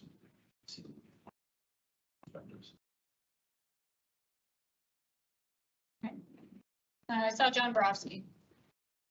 Yeah, I just wanted to say thank you for the work on this. I know we've gone over this over the last few months and made a few tweaks and adjustments to it. I think we're heading in the right direction. To Matt's concerns, I think that this is something that we can always revisit. We can look at it, see how it's working, and hopefully the implementation part of it will achieve the goals that we all want it to do. And if it doesn't, we can always amend and work to make it better. Just because we're adopting a policy doesn't mean that it's set in stone. So I appreciate all the hard work from staff, and I plan on supporting the motion. You looking for a motion? I have nothing to comment. You're looking for a motion? I mean, sure, why don't you can make a motion and then I'll. Resolution 2313, adopting board policy SD 22 resiliency policy. Second. This guy. So I'll just jump into, I get where your concerns are coming from. I've also toiled with it. I haven't quite figured out what else to put in there or how to, add more teeth. And I think some of that will actually come by seeing how it plays out in the work that we do. And then, just like we did with the strategic plan, we do, or we plan, we check that, you kind of go through this iterative process. And I think that's what, we'll have to do with this too. So I agree with Broski's comments and, we got to start somewhere. Let's get it in place and work with it. Okay, so we have a motion on the table. Any other further discussion? Okay, all those in favor, say aye. Aye. Aye. Opposed? Okay. That is that on the resiliency policy. And Frank, then might as well, are you staying up there or are you going back? I'll stay here. Okay, all right. Quarterly strategic and operational report. So Commissioners, thank you again this evening. You did receive the report, just a couple of highlights, just a few slides, just to highlight a few things. Notable for the quarter, primarily, we did receive our money from the bonding process. Deborah has already deposited that, and there's several around the organization who are planning to spend it. And so really appreciate your support and the city's support on that. We also, as part of that process, the water financial ratings were reaffirmed, and that's actually an important part of this process going forward, is that when you go through it, you have crediting agencies come in, they review your organization, they review your books, the finances, and also the strategies. And so quite a number of staff members participated with these rating organizations to describe what we're doing and why we're doing it and how we interact with the board and how we interact and see trends in the industry and those types of things. And so I really want to appreciate staff for the work and the confidence that they portray to these organizations. There was a lot of work that took place on our building, vacating our building at headquarters. I just again want to reiterate that this was not just packing up furniture and moving out. We did disposition the furniture in some cases to agencies. I think there was a little bit of background provided to the board on that. But there was some pretty substantial and important infrastructure that we had to move pretty quickly. The system controls on the water side, we needed to substitute some alternative technologies there. We had fiber and communications infrastructure still there, backup control centers, as well as customer service security systems that we had to bifurcate so that we could transfer that to the city.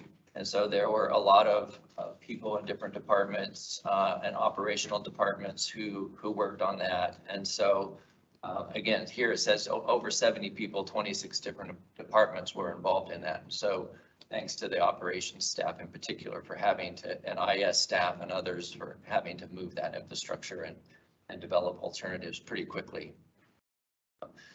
Some work continues in major projects. The Carmen Smith project, for example, we did finish the field assessment portion of the sinkhole evaluation at Trail Bridge. I think that final report's due out later this year. And we'll see what kind of situations and mitigation we have to do there. That has slowed some of the other progress in our licensing work. We continue to work on the projects that we can, but there's a few that specifically around fish mitigation that have been delayed some because of that. East 40th water project's looking good, I would say on scope, on budget. I will note that while it's not the water storage project directly, the accompanying transmission work has been very disruptive to the neighbors. When you're digging up the streets in their front yard, you have street closures. there's lots of noise, dust. So that's been very impactful. We want to really appreciate that we're getting near the end. We're getting near the finish line. That will be done this year. But we're in a stage right now for the next month or two that is probably as impactful or more impactful on the local neighbors there, in particular, right there where East 40th and Patterson comes together. That's been pretty disruptive because of the work in the streets. And so we want to appreciate them for their patience and staff for trying to continue to communicate with them on what's going on. And then, you know, the AMI project is another one. We're starting to hear the little bit of the supply chain freeing up, which will give us the opportunity to get back into a mass deployment on the electric side, and sort of a slow rollout, continuous rollout on the water side, but that's starting to progress. Some good news on the water quality front. No harmful algal blooms detected in the McKenzie, in particular at our intake. And we're getting close on the Kaiser Slough monitoring project that I know some commissioners in particular have been asking about for quite some time. We worked through a whole mess of permitting process to get that done. And then we're definitely involved right now in the summer readiness. And you think about that from a wildfire mitigation plan. We also do a lot on the resource planning side, because we know that resources can become scarce very quickly in the summer. So we through our power planning and power trading group, develop things like options to have access to capacity or energy when times get scarce, when you get a hot spell and low water, for example, which is some of the conditions this summer. We want to make sure that we have adequate supply. And so summer readiness is both a distribution and a wildfire side, but also a resource side. And we address those both going into the summer.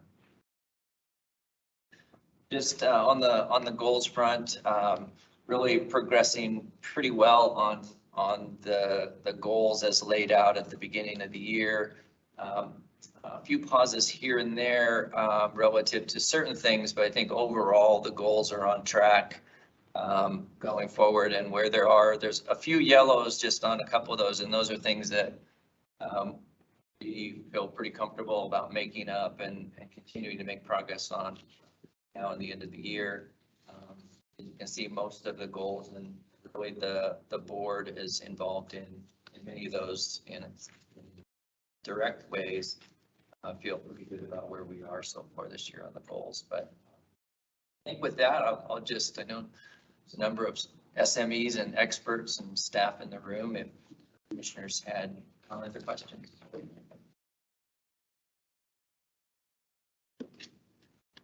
I know you had the 80-some page report once again, so we're continuing to refine it. My favorite top, I will get my Kaiser Slough, my last one, but the first one is the fiber.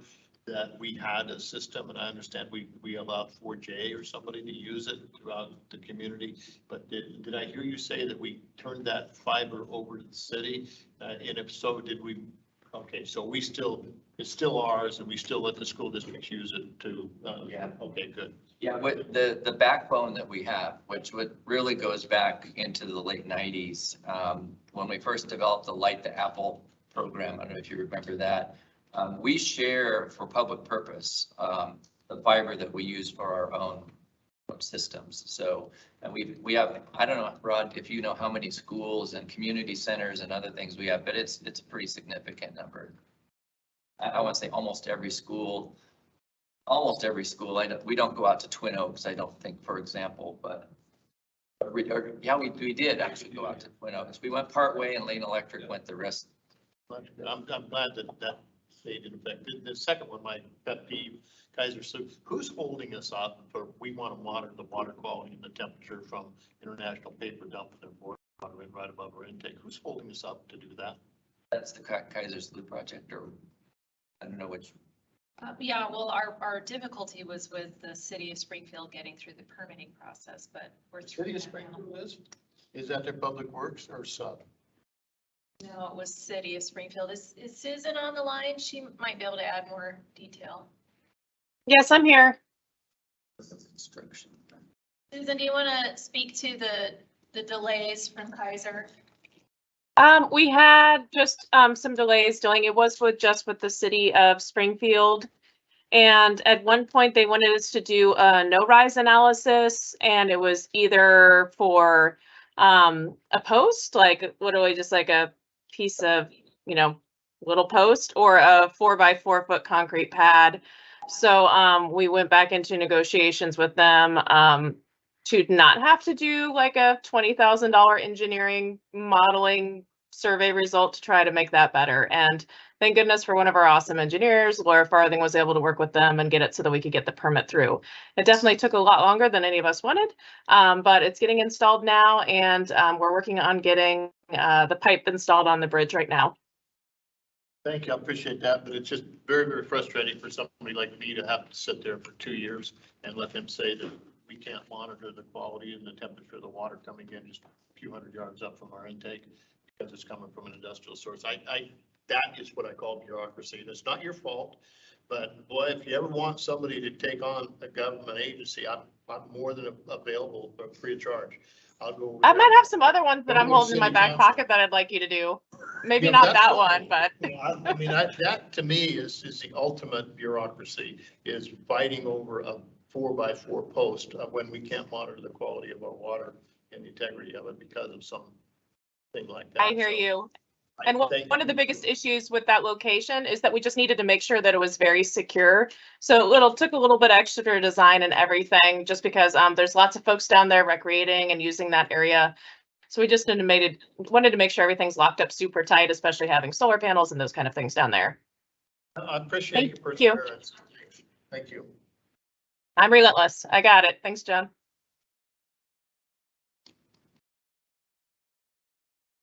John Bromson. Thank you. Thanks for the report.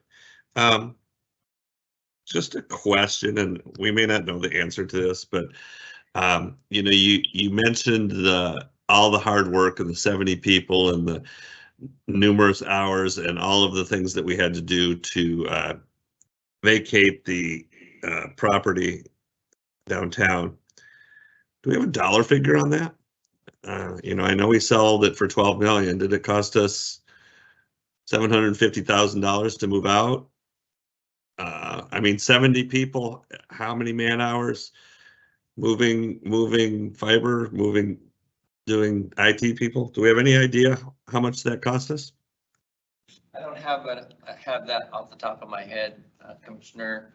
I think we could track, I don't know if we tracked the hours for that project or not. Deborah, do you know? I was just checking to see it. It also, quite honestly, Commissioner, some of that was accelerated work that we had planned anyway, and the timing was the difference. So we were going to move our backup control center, for example, anyway. And so some of it was an acceleration. So it wasn't all an additive cost, but I think we can follow up and give you some kind of feel as a follow-up item in the next general manager's report. Yeah, if we sold it to anybody, we'd have to move all that stuff out anyways, right? So it's not like it was there, but it's just kind of like, what are we really realizing as far as money that Deborah has already spent? I don't spend the money, it's other people. How much? No, we asked you last month. Where's the money? And you said it's already been deposited and I've spent it. So anyhow, it's just kind of like, what's the net gain out of that sale that will help our ratepayers defer rate increases? So that was just kind of where I'm going. Thank you. We'll get to that, Commissioner. I have two very quick questions. One, it was long read, but I think I read something about the tree trimming program and that we were behind by about 6 months, but we thought we were going to catch up. I was just curious if that places us in kind of an already non-compliance with our wildfire mitigation plan. No, can weigh in this as well. The wildfire mitigation plan prioritizes certain high-risk areas, and those are the ones that get taken care of first. So it does not put us out of compliance there. It is something, it actually is starting to catch up. It was further behind if you go back a few reports, and we've added another contractor and some other things. There are clearance requirements, of which we're trimming 2 as well. And so it's the routine portion of that we need to catch up on. Or did you want to add anything? That's pretty accurate, but we're on a 5-year cycle, so that's 6 months off. So I mean, we're behind, don't get me wrong, but it could be worse. Okay, all right, good to know. All right. And then quick question. I know when we did the tour through, said farewell to the headquarters building, there was some art that was in there. What ended up happening with that? So we have cataloged and so for example, the glass fountain, it's been created and cataloged, and we haven't done anything with it yet. I wonder if there's something unique that we done with it to, I don't know, sell it off, repurpose it, bring money back in for low-income programs. I don't know. Just throwing that out there. I think we moved and we Just get it out of the building. And then it's such a large, so it's roughly 3 stories tall. It takes a large space. I don't know that there's very many buildings, maybe sans the Holt Center, that would actually be able to fit that particular piece of art that you're referring to. But that'll be something. Reworking it, doing something else. I don't know. That'll be something we get to at some point in the near future. Got it. Great, that's it for my questions. Yes. Okay, not seeing anything. Well, thank you. Thank you. And now you get to talk about future board agendas, but you're going back to your normal spot. I don't think I had anything particularly noteworthy on future board agendas that I would call out specifically. I know that we have, let's see. I'll move ahead. Okay. I would make one note, and I'll try to be cognizant of this in the future as we approve agendas, but also if we have a large group and we kind of get a sense of what people are here for, and we have an agenda item that's way later in the evening, proposing that we move it up so that people can actually stay for that discussion. So I'll try to do that, but if I miss, I would definitely appreciate it if somebody flags that too, because I think that's it's just better for public option and input. Otherwise, anything else? Okay. Next, then we have board wrap up. Board wrap up. John Borowski. Thank you. Yeah, I guess the question that I have is, we received a really informative presentation from SMUD tonight. And I guess the question that I have is, what are our next steps with that, right? We got information, we got some ideas, but how do we move forward with that as a board? Again, do we call for another work session? Do we say, staff, look into some of these things and figure out which ones would be appropriate for us to push forward? I'm just looking for, I don't want a work session where I learn things and then I don't know how to implement them. And so I guess that's the question that I have going forward, especially with this topic of something that we've asked for. Commissioner Brown brought forward, said this other utility south of us has all these great ideas. They brought them forward to us, and now what are we going to do with them? Because I don't want to just get a presentation and then move on. So that's something I'd like to find the best way to remedy. And John Brown looks like he has a comment on it. Well, I'm just going to say, John, historically, procedurally, if the board, if we get 3 head nods, we want to make it an agenda item, we bring it up. We say we would like further information and we'd like a proposal from staff within their workload to bring it to us. And so we can discuss how we implement some of this, because I mean, it has been something that we've all talked about and we want to do. And I'm pretty sure we're going to get maybe 5 head nods to bring it back to have us, put it on the agenda and get working on it. Yeah, I mean, for me, I don't know if it's just like, bring back, or do we give direction to say, staff heard the same presentation we did. What programs do they have that we think we could replicate here in Eugene that would help address the issue of renters' efficiencies? I don't know, but and I'm looking to Frank or whoever, but I like your idea. I mean, yeah, we can direct them to bring it back, but what is that exact direction that I want to put forward?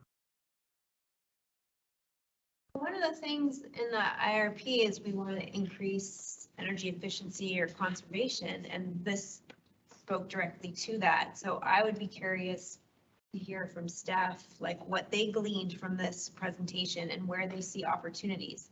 I don't know, if we've already decided like we can increase energy efficiency by X percent or whatever, but I'm curious staff's take on it and how it relates to our planning for the future. Yeah, commissioners, I will just let you know kind of what I thought our next steps were going to be. And one of those was to take a look at what we learned from SMUD and what things we could evaluate on a practical basis. Now, a piece of that, for example, energy efficiency and conservation, one of the things that does come out of the IRP action plan is an assessment of the value of that, the trade-off between the cost and the benefit side. It's not just, oh, here's this, we can get 15% more. It's at what cost do we get 10% or 15% or a certain degree of conservation. So there's some tie-ins with the IRP, but I also want to talk to staff about what particular programs they think are practical for us to implement under what kinds of different timeframes. We're in the middle of a customer information system upgrade, for example, that facilitates certain things. SMUD is on a much different pricing level than we are, for example. So I want to make sure that we can look at the gap there and say, are there some things that they're doing that we're not doing, but that we can do in a practical way. So that was going to be some of my conversations with Julie and her team. And if the board wanted to, as a follow-up, have us come back and have an agenda item to discuss the findings of that would coincide with, that would be in alignment with what I was thinking. Yeah, and that's something that I was hoping for is, they've got models down there. They've got, they were referencing state grants. Well, those are California state grants and they're different than what we have. And like you said, the price, like Sonia brought up, their pricing is much different than ours. So they have more flexibility to spend monies. But yeah, I would really hope that we could have staff go through and look at it and bring back a work session later on or an agenda item later on. Thank you. And Commissioner, the other variable that is in process of working its way through is the IIJA and the IRA funding and how that manifests itself for customers. Some of those will potentially be direct incentives that go through the actual equipment retail side. Some of it might be available to utilities for their direct programs. So that'll be a variable that we'll have to include in our assessment as well. Yeah, I would just add, that all sounds right to me, Frank. I would add that we did hear a few months ago about some of the programs that we have here already, some that I wasn't aware of, and that I know some of the people whom I've heard from weren't aware of when I told them about it, that are really impressive incentives for renters. So I think making sure that we summarize that too, so we understand some of the baseline, because there's some stuff, and maybe we talk about whether or not we want to further promote those programs.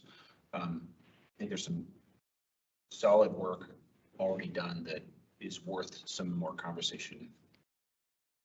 Yeah, I would also add that it's not just about the product. When you think about marketing, the channel is important also.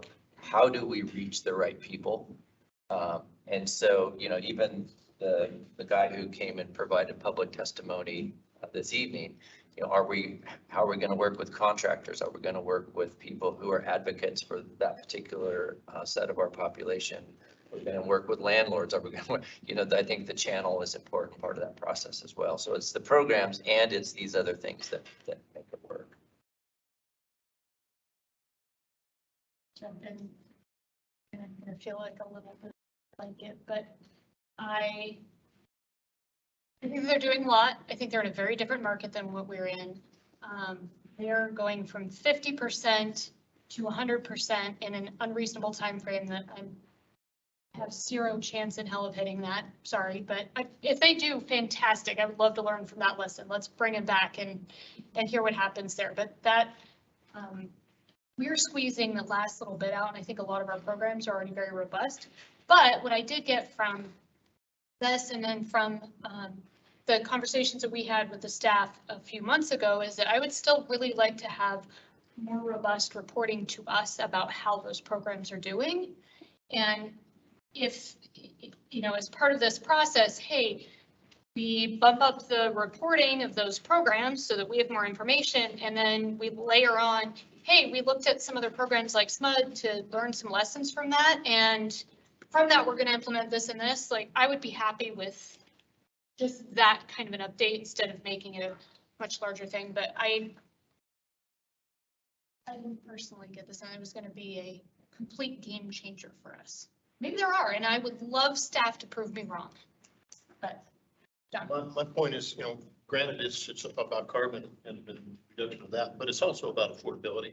If we can, even if we're carbon neutral, if we're going to stay at 90 instead of 95, but we can make people's utility bills go down through efficiency. This is the most vulnerable segment of our, you know, the renters, you know, there's different levels. And so granted, I want to go for the carbon, but I want to go for the affordability before that, as long as we don't increase our carbon, because we need to help people, because we haven't messed with rates for years. But once you do, think that podium's full of people from upriver, it's going to be full of people about rates. And because percentages keep going, they say, well, we're raising them 7%, 8%. Well, 7% of $100 is a little different than 7% of $150. Well, and when we raise our rates, it's going to have more incentive to do these programs too, which is the point that I was making about what. I just want to make it more affordable for that segment of our community, and then if we get carbon reduction, oh well. But my first goal is affordability. That was the ghost. That was the ghost. The building agrees, John. All right. Taylor.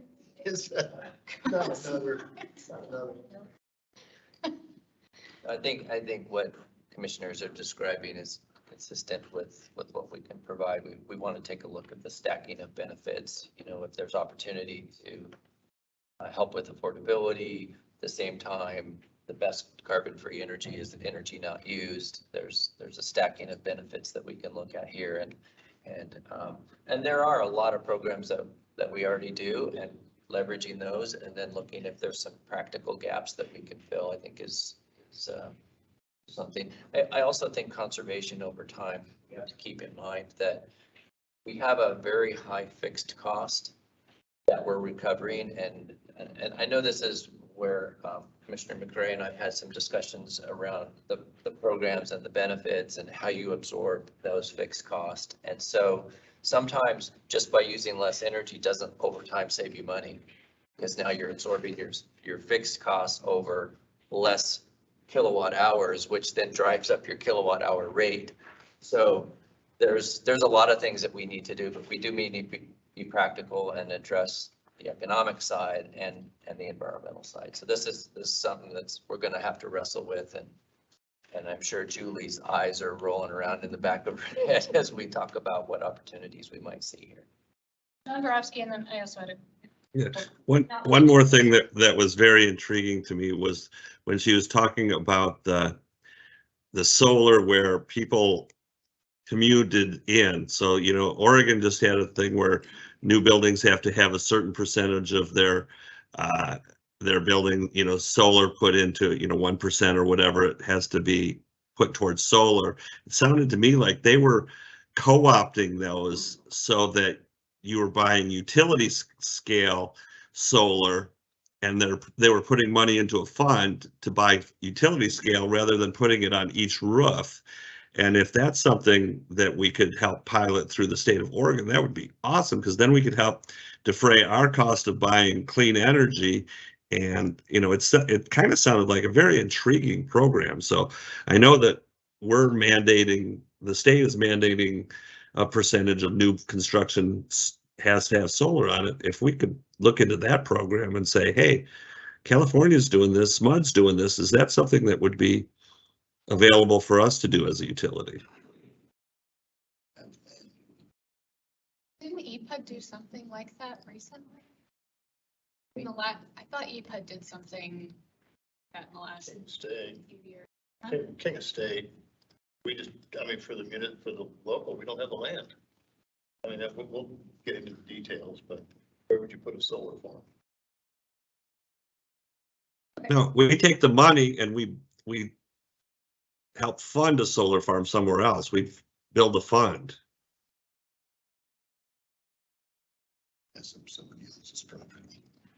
All right. Anything else on that topic? Okay, I had just a couple of quick comments. We absolutely have to fix the microphone issue in here. People can't hear us. People can't hear us online. It's like meeting number 3 in a row where I've had somebody come up and grumble at me about meeting the hearing or responding to me or reaching out about you can't hear us. It's not going to work. So we've got to find a solution for our meetings. I'm also curious if we know, again, that there's going to be people in the audience on a particular topic, access to a few copies of both the presentation and the report available for people to peruse. I know that it's not as easy to access things.